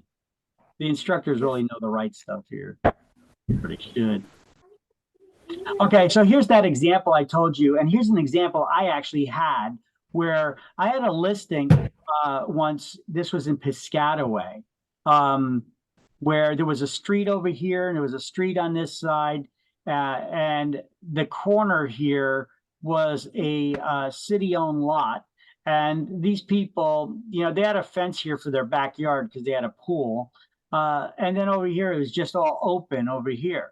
And they had a volleyball net set up over here. And they were always cutting the grass for many years already, that for as long as they lived here. But they told me that it's actually, that's not part of their property. Because I was like, wow, that's a big lot. You look like you got a double lot here. They're like, well, actually, that's the city lot. And I was like, ooh, it's a good thing they told me that. And then I looked it up in the tax records. I pulled up the tax maps and I looked at it and I was like, oh, okay. So I made sure I disclosed it in the listing that the corner lot is owned by the city and not by the seller. So when you're purchasing it, it could give you that interpretation, the way that they have it set up, that it looks like it's part of the lot when it's not. Only this is the lot. So it's important to point that out. You can't claim an easement by prescription against the city lot because you've been using it and maintaining it. But you could go to the city and you could ask them to give it to you. That would be called public grant. You're asking the public to grant you the ownership. Yeah, what the hell? They haven't been maintaining it anyway. They may just give it to you. They haven't been maintaining it. You've been maintaining it. How you go there and then start bitching and complaining to them and get them to start cutting the grass on a regular basis instead of you doing it, because, hey, they're not going to let you use it now. And you still got to cut the grass for them, You could get them to come out and do it more often. Or you could just ask them, if you do it nicely, you could say, listen, I've been maintaining this lot anyway. City hasn't been coming out at all for the last so many years. I've been out here cutting the grass, I mean, I know I complain to you, and then eventually you start coming by once in a blue moon. But how about you just grant me the ownership of that corner lot, and I'll, pay additional taxes to the city for it because I'll have a bigger lot now. You know. Hmm. All right, now let's just say that this whole entire property is mine. You see the whole square here? This whole square, that's my lot. All right. But now what I'm going to do is I'm going to put a cul-de-sac street on it. This is the drawing is not exactly a circular street like cul-de-sac, but this is a cul-de-sac street that I'm going to make on my lot off of the main road, which is down here. And then I'm going to subdivide my property into 6 different lots that I'm going to build 6 houses on and sell the properties. I'm not going to keep this. This street was paved on my property, so it's my private road. Now, am I going to sell off all these houses and then keep the street private that I have to maintain now forever? No. It makes more sense for me to dedicate the land. What is dedication? It's when you give the land to the government for a public use, such as streets, schools, and parks. So this is what I would do, because this street was paved on my property as part of my subdivision that I did, but then I sold off each of the lots. I dedicated the street to the municipality because I don't want to have to maintain it. It'll become a city street now, but I get to name it.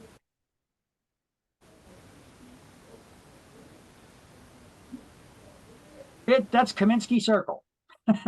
There you go. See, this is how people name roads and stuff. They do these subdivisions and things like that. They name the streets in the subdivision, and then they say whether they're going to dedicate them or keep those roads private. So dedication isn't just giving land to the government, after you die. You're alive. You give the land to the government for greater public good, such as streets, schools, and parks. Okay, so now we're going to have a little trivia here for you. You guys all saw Cash Cab before? You ever see Cash Cab? No, I don't. Oh, The game show Cash Cab, where the guy's driving around in a taxi and he surprises people who get in his cab and says, "This is a game show that's going to happen right here in the taxi cab. I'm going to ask you random trivia questions and you're going to try to answer them." As we progress, the more questions that you get right, you earn more money. But you get 3 questions wrong and you're out. I'll pull over wherever I am and let you out in the street wherever we are. Okay, so do you want to play or not? That's basically the gist of his game show. So here's an episode. I pulled these little clips from this. It's only repeats that you're going to see on the air now. This was an old show. It was off the air for a little while, then it came back again, but then it's off again. But you can still see reruns today. It's still on the TV on the Game Show Network and other networks. I think you could catch it. So here's an episode of Cash Cab, which was filmed in New York City. Let's see if you guys can get this question. What term for a dead-end street means bottom of the bag in French? Were you able to hear that? Or let me jack up the volume a little bit more for you. You can hear this, and let me repeat this. Okay, ready? What term for a dead-end street means bottom of the bag in French? What term for a dead-end street means bottom of the bag in French? No idea. all right. Okay, hold on. Let me continue playing it because we actually just went over it. I showed you an example a moment ago. Cul-de-sac. That's a cul-de-sac. Oh my God. It's actually a French term. Here, so let me play it all the way through now. Oh, okay. Means bottom of the bag in French. It's a cul-de-sac. I'm afraid it is. Cul-de-sac is correct. Okay, so I got one more of these. What term? Let's see. Here's another one. Ready? So when they ask, if I'm ever watching this and they bring up a real estate term, I'm out there with my cell phone and I'll record it off the TV and then I'll add it to our thing. little comedy relief every now and then, so it's not constant study all the way through. Okay, how about this one? Next question is worth $50 each. What Chinese spatial philosophy is used to determine sites for graves and house design? What Chinese spatial philosophy is used to determine sites for graves and house design?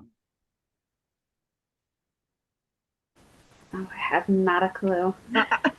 Yeah, I'll let you guys You think. we both- I'll let you guys think about it for a second, and I'll play it all the way through right now.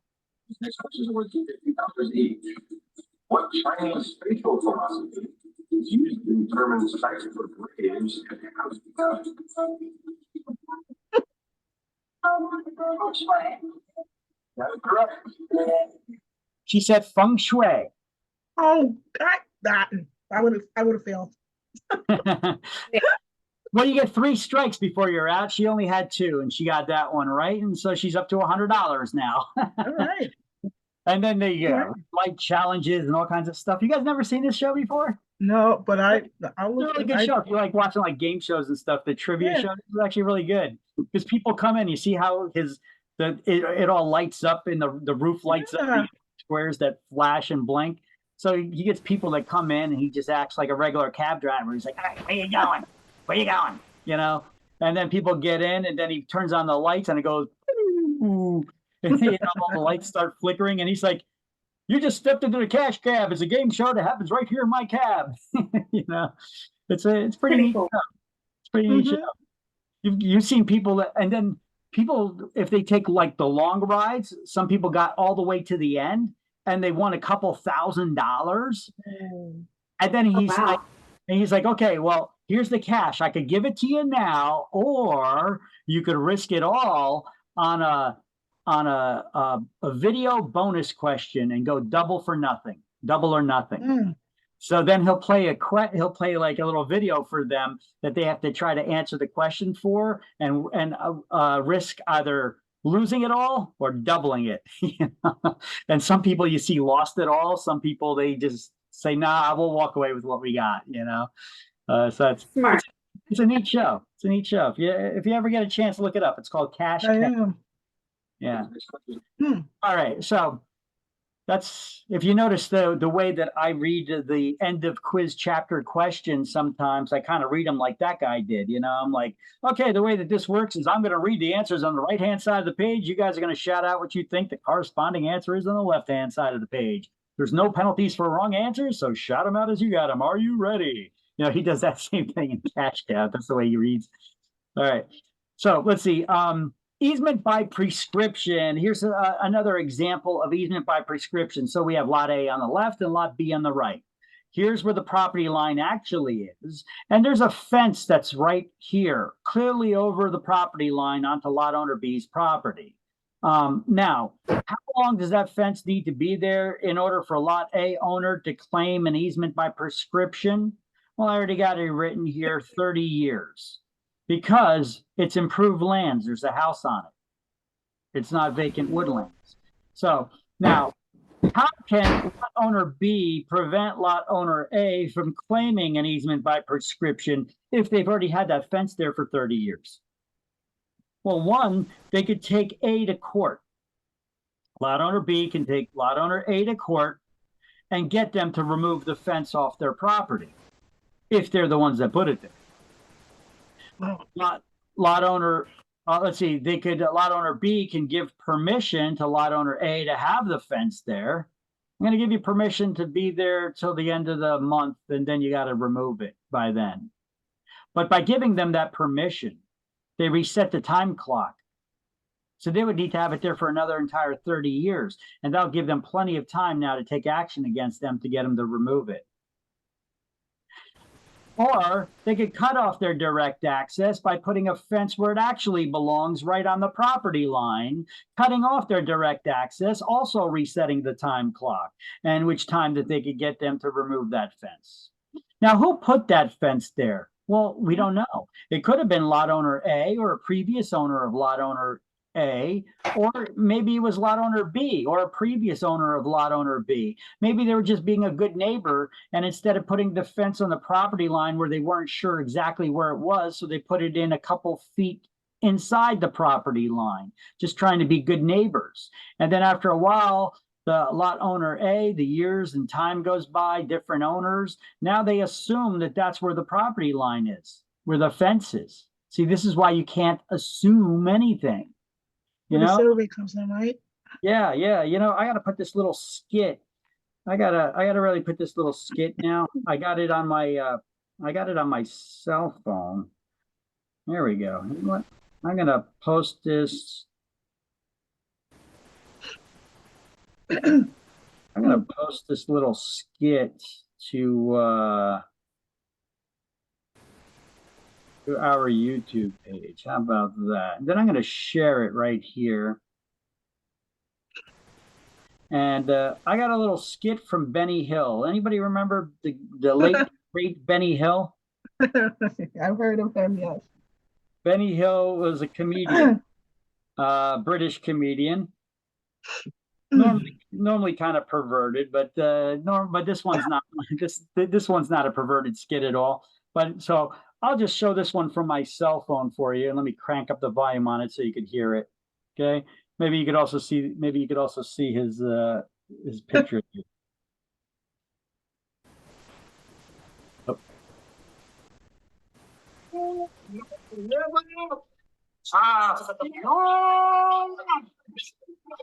Because when you assume, you make an earth out of you and So you never assume anything. That's a great saying. He was a great comedian. When you assume, you make an ass out of you. Never assume anything. Never take for granted anything. That's a neat little comedy skit on that. So don't assume who put that fence there. We don't know, maybe. Okay, so but these are ways that you could prevent somebody from claiming an easement by prescription by taking them to court, getting them to remove it, giving them permission, or cutting off the direct access. Why wouldn't you want to just remove the fence or break down that fence yourself and take it down? I mean, you could technically, but if you were, because it's on your property, but if you were to do that and it wasn't you who put that fence up, anybody here got a fence on their property that they put up maybe? I did. We did. Did it cost a lot of money to put up that fence? Yes. Okay. So what if you put that fence up and it was partially maybe a foot over on the neighbor's property? Better not be. No. Yeah. No. If they were to rip down your brand new fence, would you be mad? Oh, yeah. You know, I mean, all that money that you spent on there, right? Would you want them to pay for that fence? Of course. But you put it on their property. Well, See what I mean there? That's the type of argument that it could create. It's like, I like to tell people this way. I'm like, well, let me ask you a question. If I park my new car in my neighbor's property, can they destroy it like they would the fence? Can they take a sledgehammer to it? no. Sure they can. It's in there, it's on their property. But you think I'm not going to sue them for destroying my property that was part of it? I mean, it didn't belong on their property like this fence doesn't, but you can't just destroy it. If you do, they could go after you and require you to pay them back. So it's probably not the best approach. You'd probably be better off calling a cop, getting them to move their car. Just the same way you would take the person to court, that first option, take owner A to court, getting them to remove the fence. Okay, that's why you should not destroy the fence and taking it down yourself.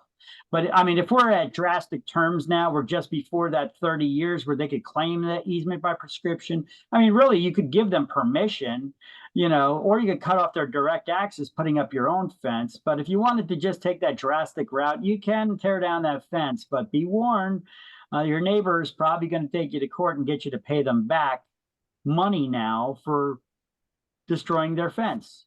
So it's probably not the best option, the best way to go about things, but I guess it's one way. All right, so let's listen to a lawyer here talk about easements by prescription now and how they work. Now, it's not the best of recordings, but it's what that's what's available online. This is what I got.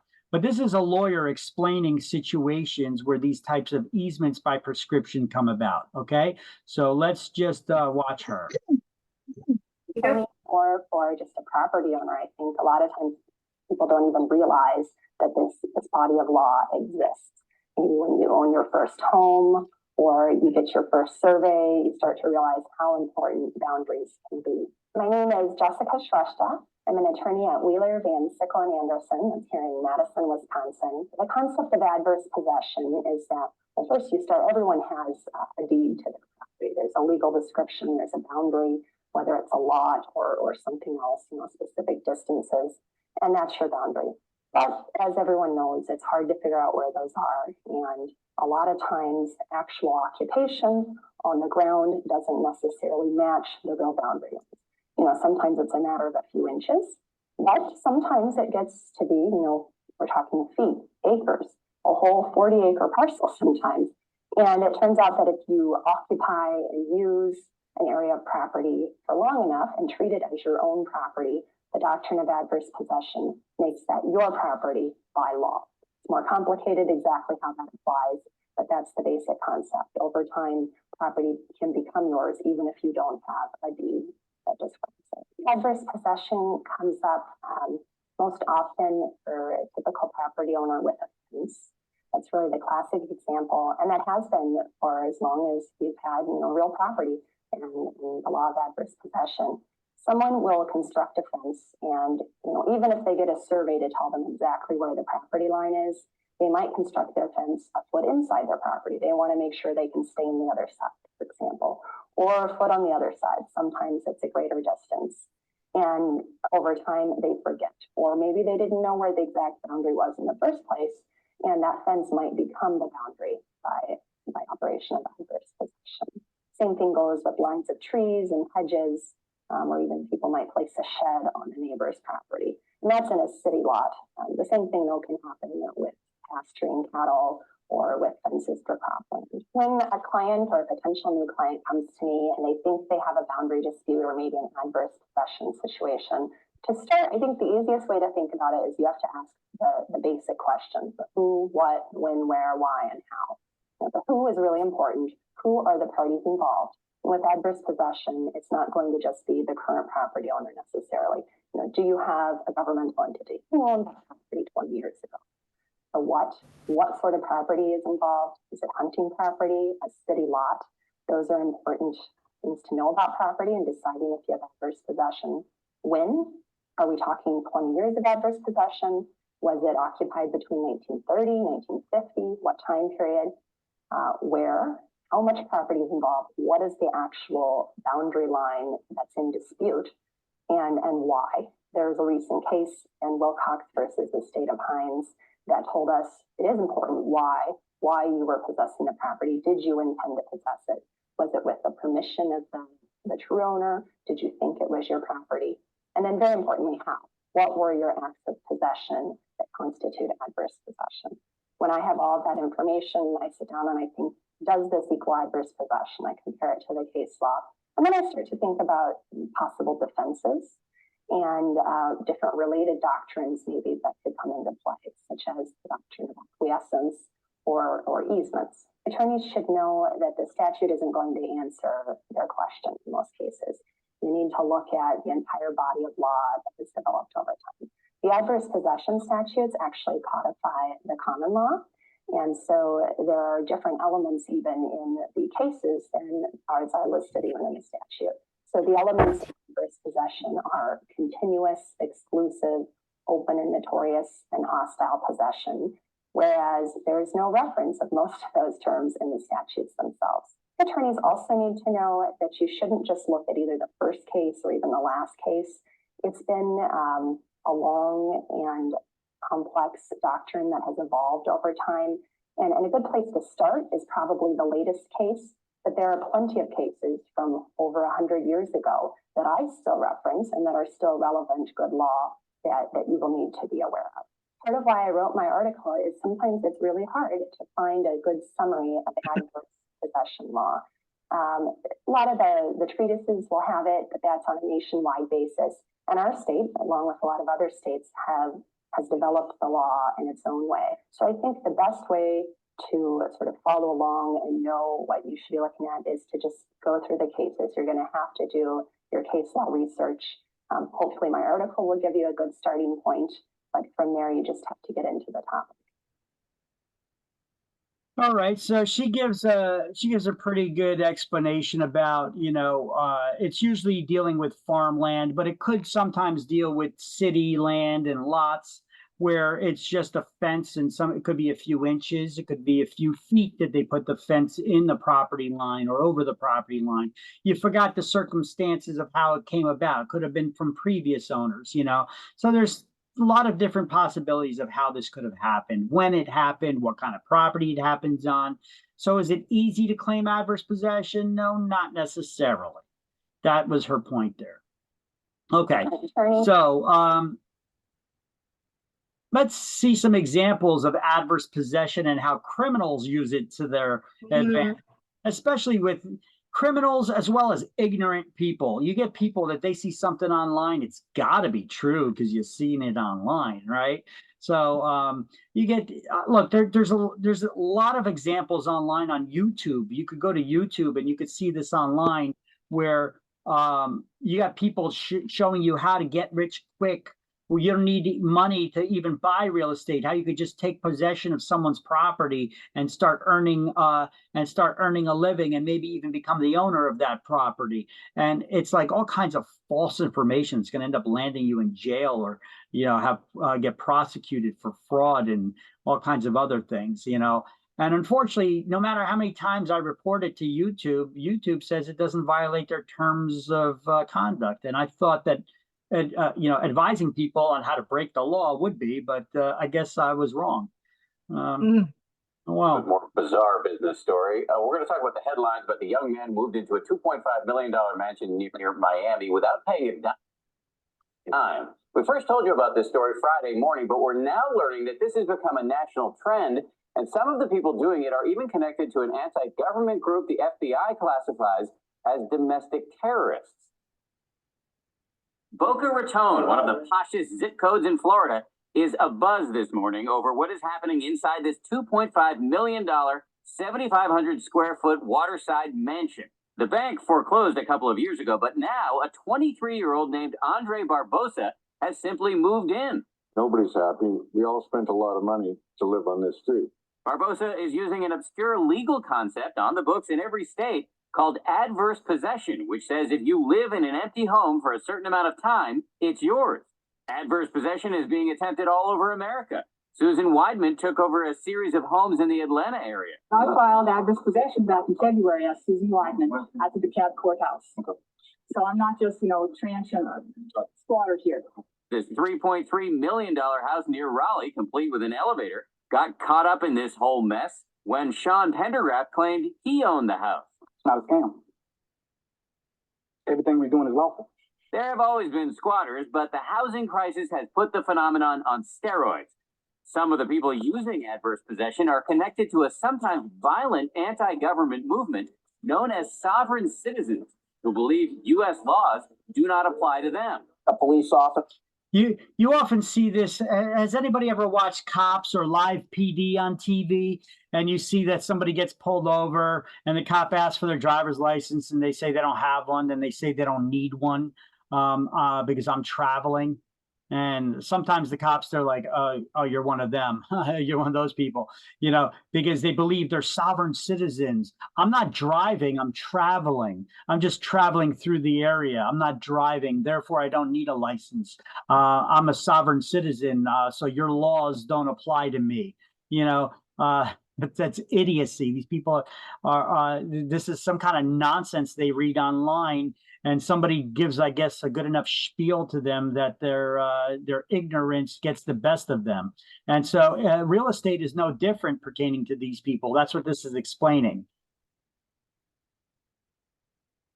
Officer walks up to someone who is claiming a house now belongs to him without any basis at all, is handed a big sheaf of documents which are incomprehensible. And I think very often the officers ultimately feel that they're forced to go back to headquarters and try and figure out what's going on before they can actually toss someone in the slammer. I met a young sovereign named Robert Peterson who moved into this foreclosed home in Idaho. They're the enemy. They're the enemy of anybody who wants to live free. One expert on sovereigns found evidence to suggest that Andre Barbosa, in that mansion in Boca Raton, is connected to a sovereign group called Divine Province, based on the language Barbosa used to justify moving into the mansion and the fact that his name is on the group's website.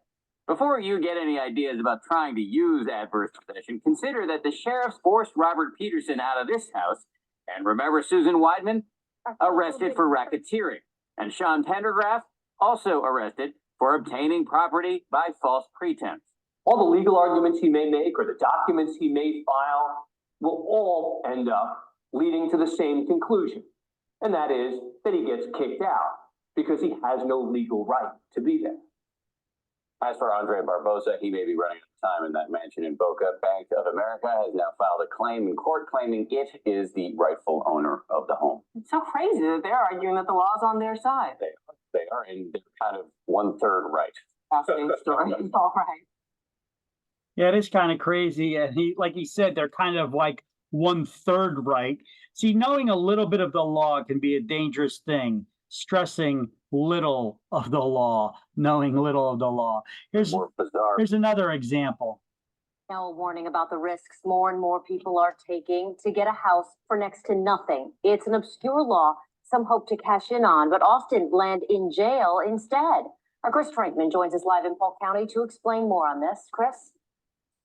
Well, the sheriff says some people never learn. This is the house in question. It's valued at $160,000. It's in foreclosure, and both deputies and residents here are baffled why a couple thought by breaking in, turning on the power, water, and cable, they would have the right to own the house without paying for it. With the homes being vacant, it just takes neighbors in the neighborhood having their eyes and ears open. Danny Rodriguez says residents along Echo Lane noticed a locksmith changing the locks and moving trucks unloading furniture into this vacant house. As the Homeowners Association president, familiar with his neighbors, Rodriguez suspected a scam. I knew a little bit about adverse possession just from doing some research saying you need to be in the home for 7 years. And I knew they weren't here for 7 years. Adverse possession is a Florida law from the 1800s that applies to unoccupied farmland. The property appraiser alerted sheriff's deputies about Sherry Fields and her husband after they filed for the obscure law. They were charged with burglary and grand theft. Meanwhile, Sherry Fields is a teacher at Fort Meade High School. Come on, girl. You know, you had a college education. You should know better than that. But anyway, we gave her a field trip to the county jail. Sheriff Grady Judd says more people are learning about adverse possession from websites online, mistakenly thinking they can use the law to take over an unoccupied house for free. Of course, we all know if it's on the internet, it's got to be true. Well, what they didn't see on the internet was my Facebook page that says, "We will put you in jail." You know, we work hard for our homes and what we have.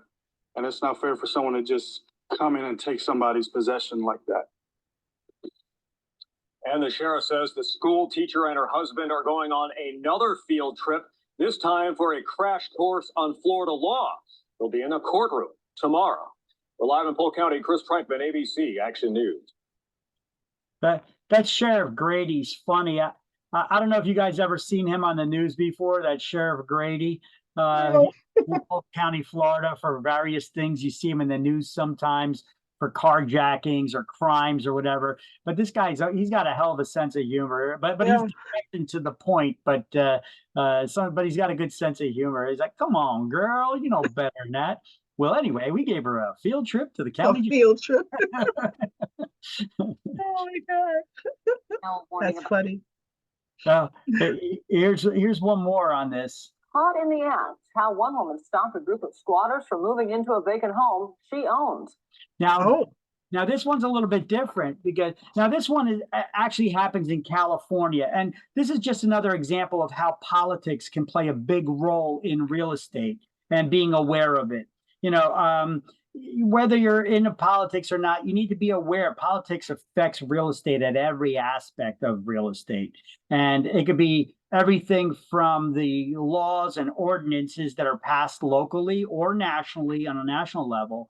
But sometimes like well-meaning laws like they did here in California to try to protect landlords from slumlords, perhaps.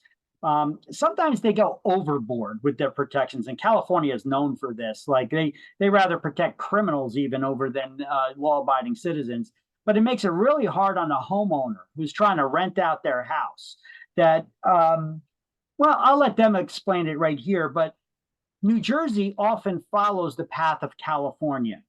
So when California gets something and it passes, New Jersey often is soon to follow thereafter to either adapt that same law or some variant of it. So just be aware, anytime you hear something in the news that California is passing something, watch New Jersey. New Jersey often, their politicians, we're a very liberal state too. So we're very like, we want to be on top of things. So they try to follow California's trends, which sometimes are just ridiculous.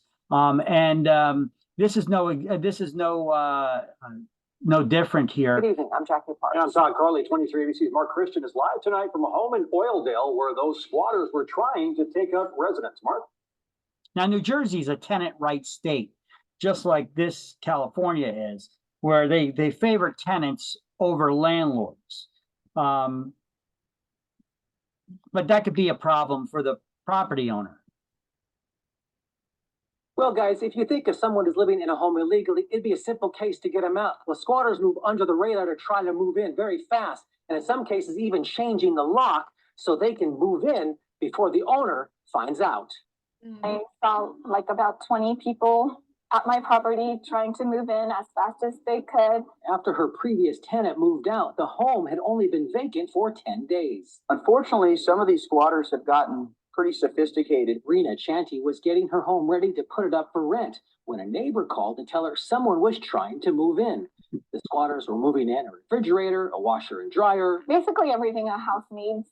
They were even putting up their decoration pieces, and they had changed the locks. When deputies arrived, the squatters were still in the process of moving in. Though not commenting on this specific case, Ray Pruitt with the Sheriff Department says squatters can take refuge under the California tenant law, and they've even been known to falsify rental agreements. Once they're in that property, in some cases, it's very hard to get them out of that property without legally evicting them. In cases like this, law enforcement's hands are tied because if the squatter presents what appears to be a legal agreement, it comes down to he said, she said. Sometimes we can't determine if the squatter's in the home legally or not. They know the system and they know how to play the system. Fortunately for Chandy, the squatters did not get that far and could not provide any documents to law enforcement. At that moment, the cops told me it was my word against their word, and I had to prove that I owned the property, which I had the paperwork on me. So right now, Chandy is checking her house daily until she can officially get it rented. In the meantime, she's asking her neighbors to keep a watchful eye until that place gets rented. Back to you, Jackie. Yeah, I'd be putting one of them ring type doorbells on my house that sends me notifications if somebody's coming in and doing something like that. I'd be go over there really quick, you know. Yes, you're right. That's crazy. That's insane, you know. But you know, if they have a written lease, like even if they falsified a lease and wrote up a lease, they could claim, well, I'm renting this property legally. And then the cops, if you're renting a property, a cop can't evict somebody. Cops enforce laws. They don't interpret laws and dictate who should be there and who shouldn't. So they'll just tell you, well, now it's a landlord-tenant issue. You got to take them to court to evict them. But wait, they just moved in. They broke into my house. They changed the law. So now this is stuff that people do sometimes, and it's tough to then get them out. And in states like California or even New Jersey, that could be the case if they do that. Caught it. All right, so I do have a couple of other videos on boundary line disputes, and there's one video I have that doesn't really come in very well, but I think I can stream it actually. So let me grab that from YouTube, from our YouTube page. So let me pull that up. pertaining to, it's a video that pertains to property line boundary disputes. Let me see your videos, content used in class. Let me see where to find this. Filter, yeah, search across your channel.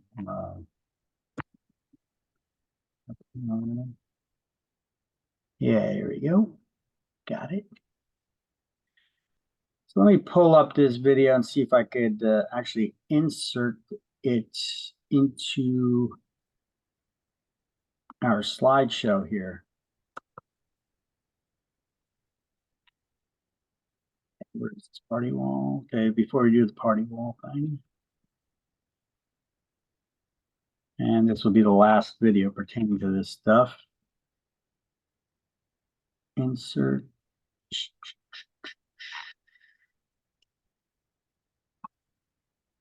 Insert.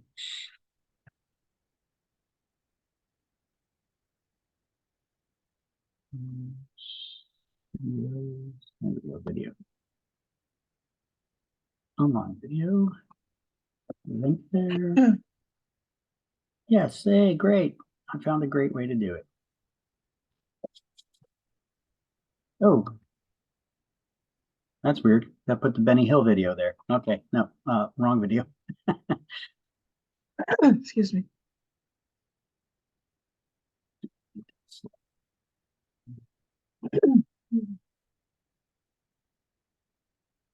You're okie dokie.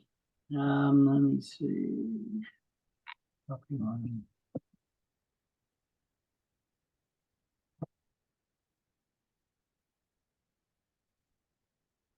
Nice Benny Hill video coming up. I'm coming looking for property line. Okay.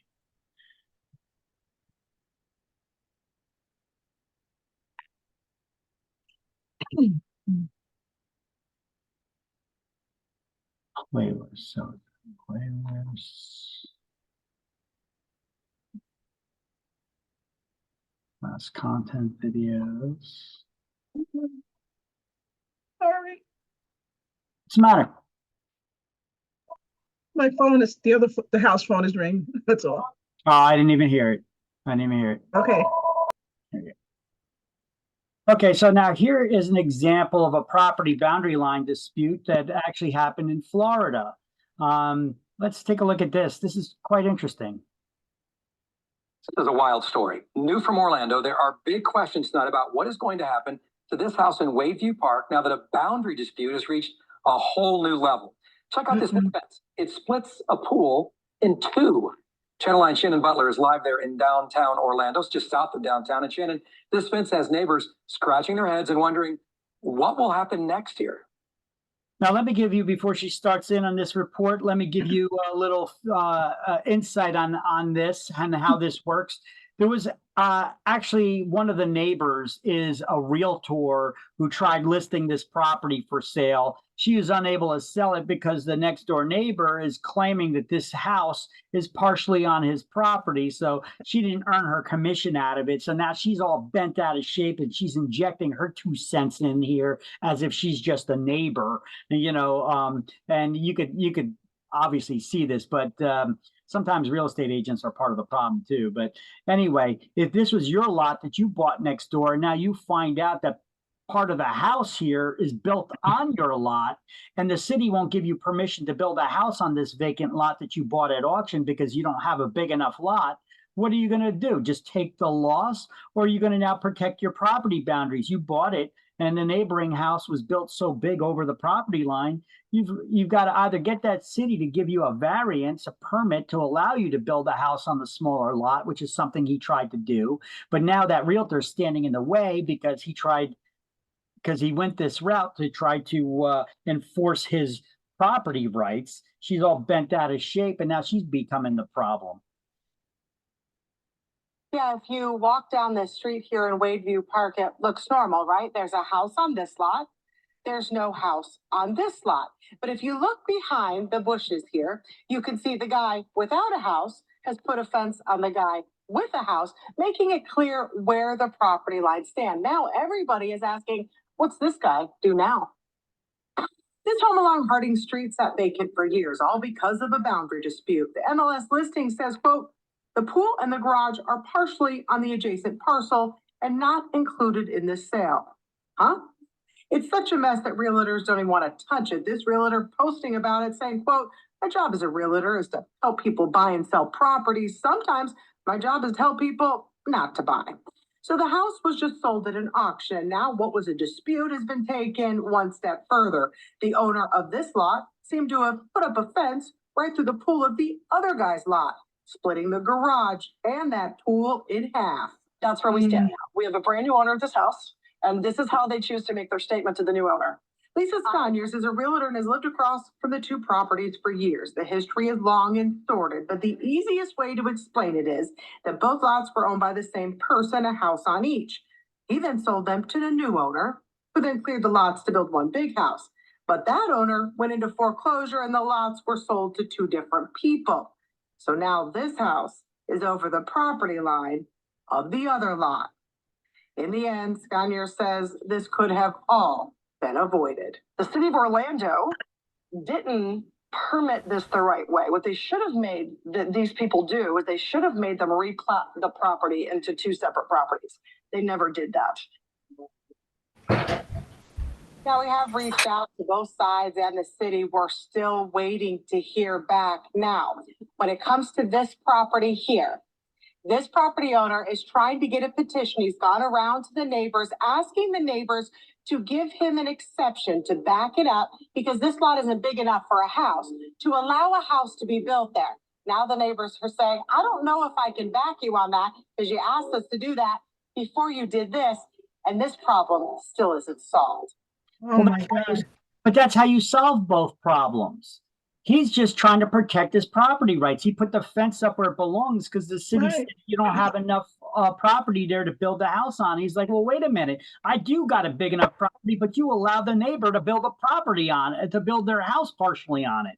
So I'm asking for you to give me a variance. And now these neighbors, mainly that realtor, she's like, well, I don't know if we could give you the permit to do that because you did this, and didn't allow us to sell the house because you put that fence up there. So now she's being a thorn in this guy's side over there, but that's actually how you would cure the problem. I'm sure the problem would go away and the guy wouldn't be complaining about it anymore if they allowed him to build a house on that new, smaller lot now. We're live in Orlando. He's just protecting his property rights, right? That's what anyone would do. You protect your property. A wild story. So what is a party wall? A party wall is a shared common wall between property owners. So it's a party wall could be a wall that separates two properties, like a fence, or sometimes they used to build it with stone. They call that a party wall. But now we also have condominiums and attached housing. What separates the two properties from each other? A common wall that we call a party wall. So that's what a party wall is. So let's highlight that on page 111. It's a wall of a building that straddles the boundary lines between two owners' lots. That's what a party wall is. Okay, done. We already have this written down, right? License can be revoked. It's permission to enter the land of another for a specific purpose, and that's called a license on page 112, right? Yes. And so we got the party wall, a license, what an easement is. Oh, now we get to what an encroachment is. An encroachment is anything that crosses over the property line when part of the building, fence, driveway, or other installation illegally extends beyond the land of its owner onto the neighboring property. And here's something that a student in the past told me about. I thought it was kind of clever, so I added it in here. The word encroachment has the word roach in it. And much like a roach, it's something you don't want on your property. Right? So, but that's basically what it is. But it's any kind of illegal, an installation that illegally extends beyond the land of the owner. Okay. That would be you build the fence, you build a shed or a garage over the property line, that it's extending onto the neighboring property. That doesn't count with trees, because trees were not built by people. Trees are just man-made, you know. And depending on your city and your town ordinance, the basic rule is if your neighbor's tree has branches hanging over your property, just draw an imaginary line over your property line up into the air. You could cut anything that hangs over onto your property. You don't need your neighbor's permission for that. So if there are trees hanging onto your property, you could cut those branches off that are hanging over. Everything that's on your side of that fence, including in the air, if you were draw it straight up, you could cut that down. But that's not an encroachment. That's an encroachment by Mother Nature that's come from the neighbor's property, but it's nothing that your neighbor did. But any other encroachment that illegally, an installation that illegally extends over the property that was put there by the property owner, well, that's an encroachment, and you can try to get them to remove it.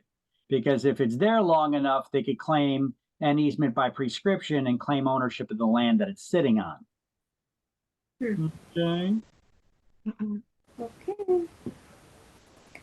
So how do we create easements? Well, by express grant of the permission of the property owner, by a deed conveying or creating an easement over the sold land. Like if you owned all the land at one point and then you divide it up and then you give permission to cross over the land to get to the lake, like in that example in the book that we gave earlier. Granting the new owner an easement over the grantor's remaining land. By long time usage, the only type of easement that you get through usage is the easement by prescription. But that has to be without the owner's permission, and then it has to go through a court of law where you claim that and perfect that easement. By necessity, when it's necessary to cross over a neighbor's property to get to yours for the purpose of ingress and egress. Ingress starts with in, that means entrance. Egress, that's exit. Or easement in gross. That's the public utility easement. Right. How to terminate an easement? Well, when the purpose for which the easement no longer exists, that only applies to the easement in gross, the utility easement, or when the owner of the dominant servient becomes the when the owner of the dominant or servient tenement becomes the owner of the other. So basically, if you buy the neighboring property, you don't need now you own both properties. You don't need an easement to cross over your own land. So that does away with the easement. Dominant estate can release their easement right. You could give up your rights.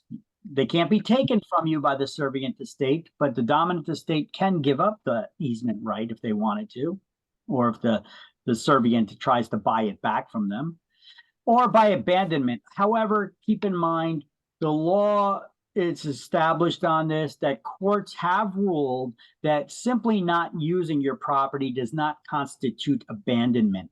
You'd have to prove it was the person's intention not to come back to that property and they just abandoned it. Like my dad used to own land in Pennsylvania when he was alive. And he was always talking about, because he grew up in Pennsylvania, he was always talking about one day he's going to return back to Pennsylvania, you know. So that land that he owned over there, he never came back. He never built anything on it. As far as his neighbors were concerned, he abandoned the property. But his intention was always to go back. So simple non-use does not constitute abandonment, you know. And eventually he did return back there because that's where we buried him, you know. Unfortunately, not when he was alive. Okay, so now encroachment, once again, is anything that illegally extends. So let's highlight that on page 112. An encroachment, part of a wall, building, fence, or driveway, or other installation illegally extends beyond the land of the owner. That is what an encroachment is.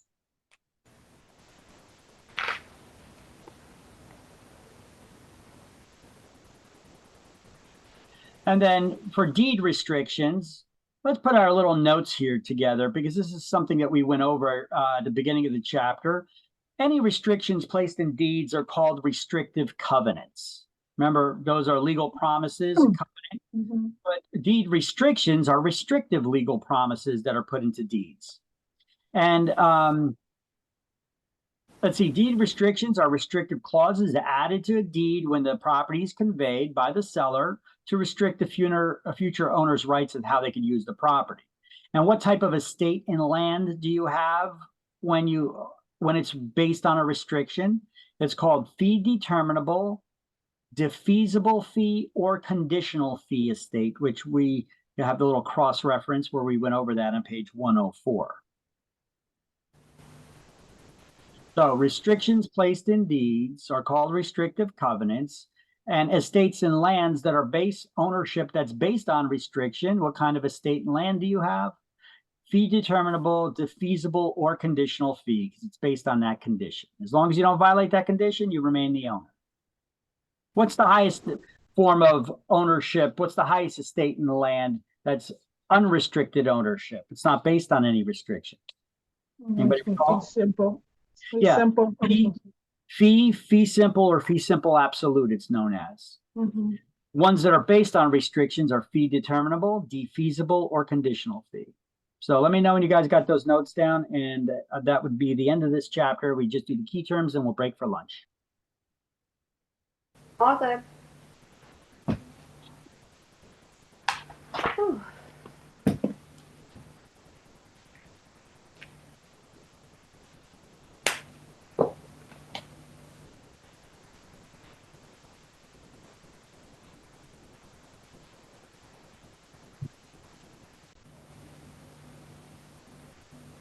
Okay.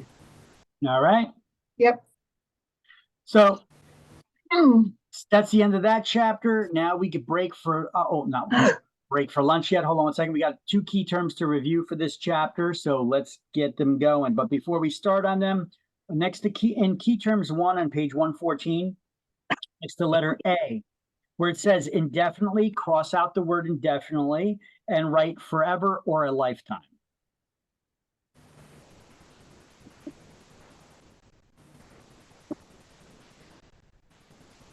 Okay. Then next the letter E, where it says ownership as long as, right after that, based on a restriction.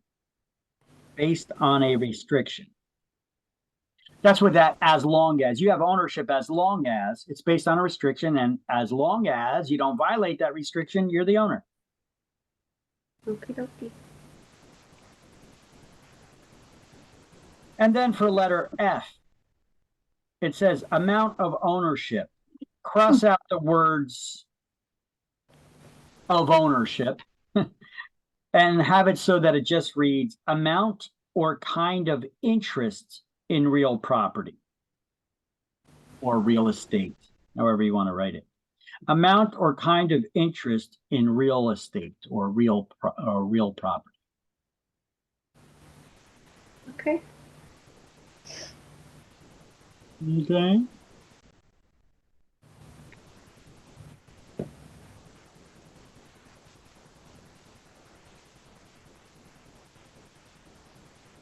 All right, now then in key terms 2, next the letter D, cross out the word, let's see, it says, notice that a lien, cross out the word lien and right above that legal action. So notice that a legal action may be filed. So cross out lien. What's that again, Victor? Yeah, in key terms 2, next the letter D, cross out the word lien and write legal action. Okay. So that this way it would read, notice that a legal action may be filed.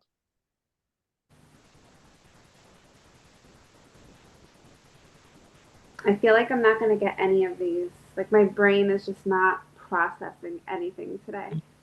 Don't, Kelly, that's not fair. Well, you'll get it. I mean, you're understanding it when I'm explaining it. You're just not, you're worried about remembering it all right now. But that's why you're taking the notes. You'll study those notes later on, and you'll remember it later on. As long as you're understanding it when I'm initially explaining it to you, it all gets stirred up. Listen, your mind is a supercomputer. And even though sometimes you get that brain fog and your mind floats away, maybe because you don't have much sleep and you're, all that, you're getting it. Your mind is a supercomputer. It processes millions of things, actions per second, I mean, everything from colors to movement to, it processes stuff and it can be recalled. Although the humans don't know how to recall that data. like a computer does, but it's in there. Okay. And we just need to find a way to recall it. And we'll do that by studying this information later on, and it'll come back to you. And by the way, you may want to try some of those nootropics, like that. What's that guy from, he's got his online talk show blog or whatever. And he was also an MMA fighter. He's got that nootropic that he always pushes called Brain Power or something like that. I'll bring it. I'll show you a bottle of it after lunch.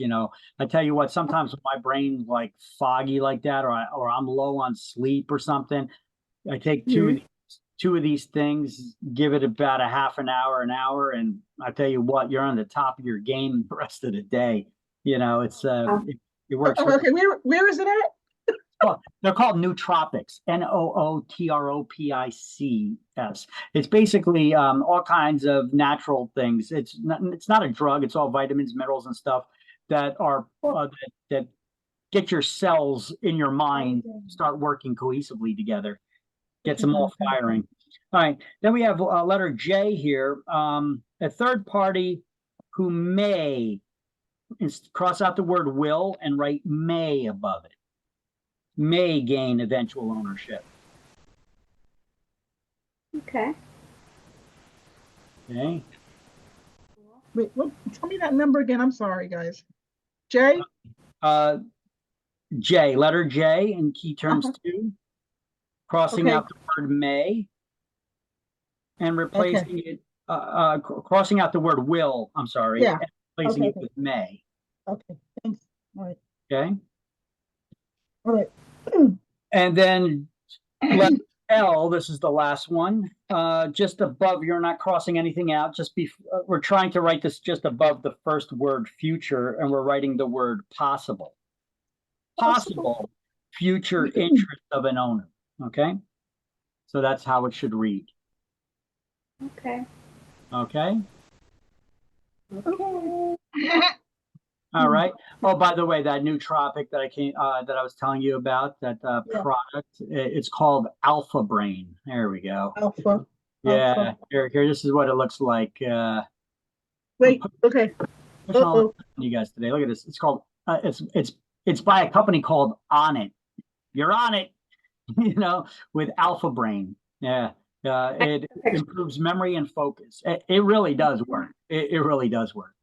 Wait. I would say the first time you take it, that the dose is taking 2 of these capsules each day. I would say take 1. Oh, okay. Because at the beginning when I took it, I just took 1, and 1 was enough. But over time, you may need to take the full dose too. But right off the bat, 1 was more than enough. All of a sudden, it's like I could see everything clearer, and everything's like boom. It brings such clarity to you. That one worked really good. I'm gonna take that when I take the exam. I know. Yeah, I'm serious. When you're studying up for the exam, and when you take the exam, this is the kind of stuff. If you got some kind of job or a busy day ahead of you, and you need to be on it, like I tell you what, the stuff, it does work very well. Look, I'm not getting paid anything to promote this to you. I take this stuff sometimes, and when I take it, it helps. It helps. Yeah.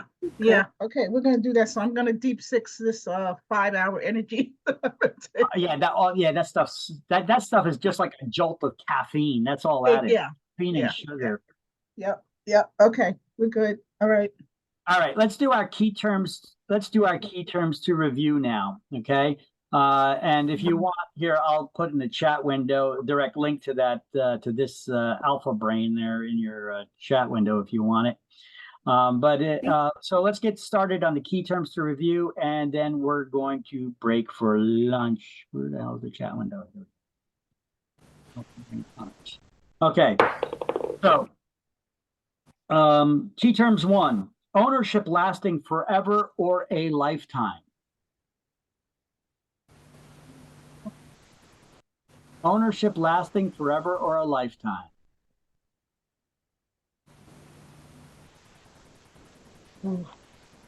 Be simple.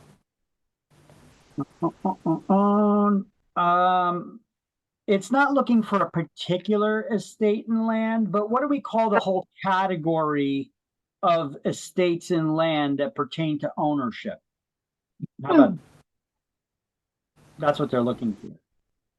What do we call that entire category of estates and land that pertain to ownership? Dominant estate? I'm just guessing at this point. Freehold. It's a freehold estate. Okay. You're free to hold the property forever or a lifetime. That's a freehold estate. So 16 is A. Permanent right to use another's land.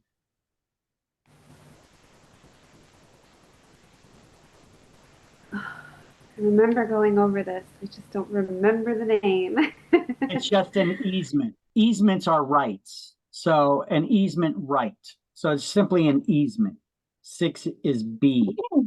And what do we call the husband's right in the wife's property upon her death?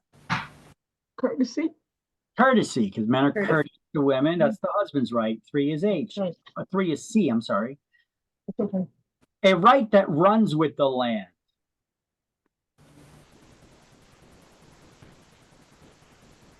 They're looking for an easement here, basically, but what kind of easement runs with the land? They typically all do, but they're looking for a specific answer that actually dower? That had that phrase in it. Nope. And not dower? No. What type of easement right runs with the land? Now, all easements run with the land, but they're basically looking for one big that actually says that in its definition in the book here. Appurtenant? And that would be appurtenant. Correct. Easement appurtenant, 7 is D. Ownership as long as, or ownership that's based on a restriction. And as long as you don't violate that restriction, you remain the owner. I don't remember that. What kind of ownership is based on a restriction? What kind of estate is that? Is it fee? Say it. Dominant? No, well, Yvonne, say it. You had it. What was it? Feasible? No, fee determinable. Yeah, fee determinable or, well, fee determinable. The feasible is not up here. So fee determinable, defeasible or conditional fee estate. Okay. So that is 14 is E. Amount or kind of interest in real property.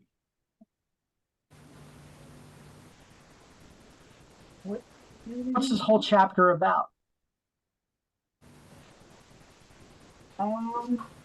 What's the title of it? Easement? No. It's about estates and land. That's actually the definition of an estate and land.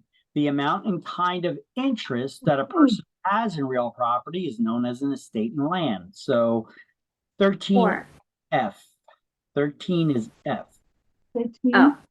13 is F. Correct. I need a nap.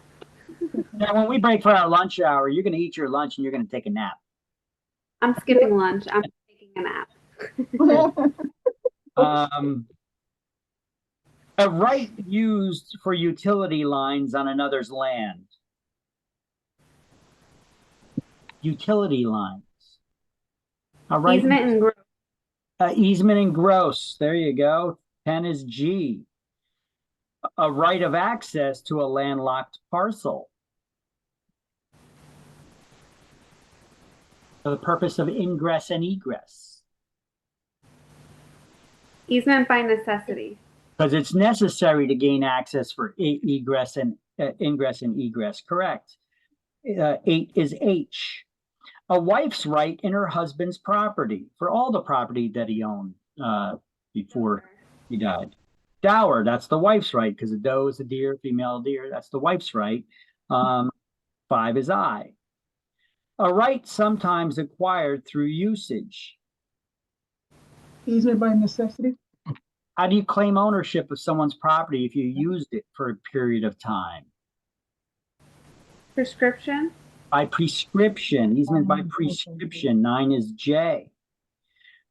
A transfer of property by sale or gift.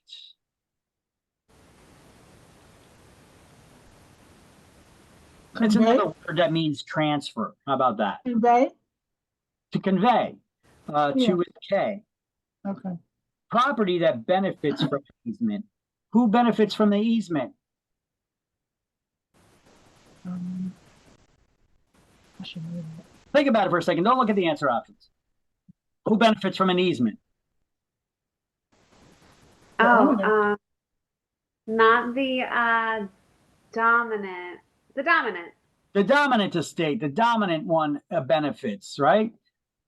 Yeah. The servient serves their property up on a platter while the dominant one benefits from the property, right? So the dominant estate. So what number is that? 4 is L. 4 is L. Most complete ownership of land possible. The most complete ownership of land possible. Fee simple. Yep. Ownership forever without restrictions. That's fee simple. Fee simple, or fee simple absolute, it's known as. Correct. 15 is M.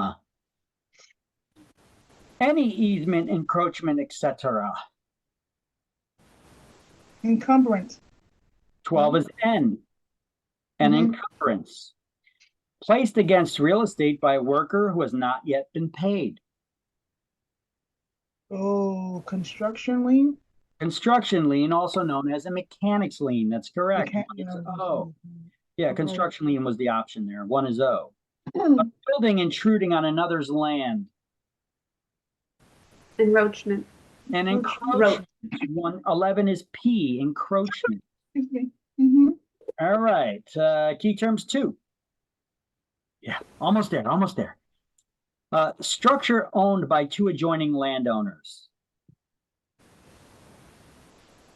Is it the wall? It is a party wall. 9 is A. A claim against all property someone owns. Oh, General lien. General lien. 1 is B. A claim against one parcel of real estate only.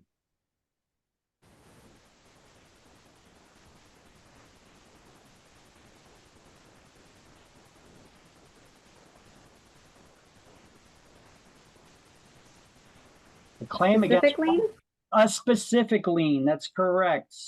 14 is C. A notice that a legal action may be filed. I remember this. You could subscribe to these lists. Little hint.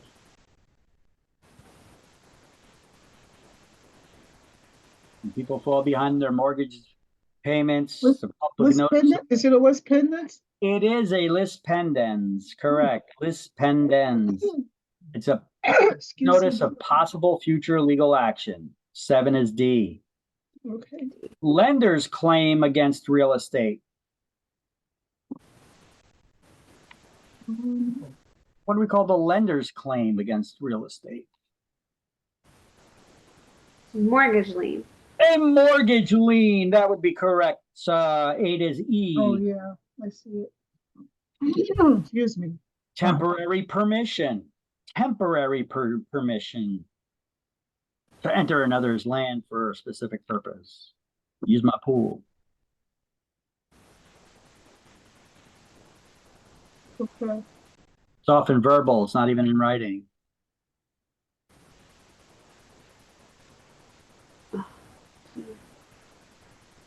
Leasehold estate. A license. A license. I've given you a license to enter my land for a specific purpose, to use the pool. Come on over, Sally. Use the pool anytime you like. You don't even need to ask. I don't even need to be home. I just gave you a license to enter my land to use the pool. Right? What? Remember? 4 is K. 4 is F, rather. 4 is F. License. A right to use and possess for a limited time. Leasehold estate? That's a leasehold estate. It's a lease. That's what a lease is, right? It gives you permission to use someone else's property and hold on to their property for a limited period of time. 3 is G. Property taxes are 1. What are property taxes an example of? Wait, what is that? Property Oh, taxes are one. What'd you say? Involuntary? Involuntary lien. Who wants to pay those, right? So 2 is H. The order in which liens are paid. What determines the order in which liens are paid back in the event of foreclosure? Look,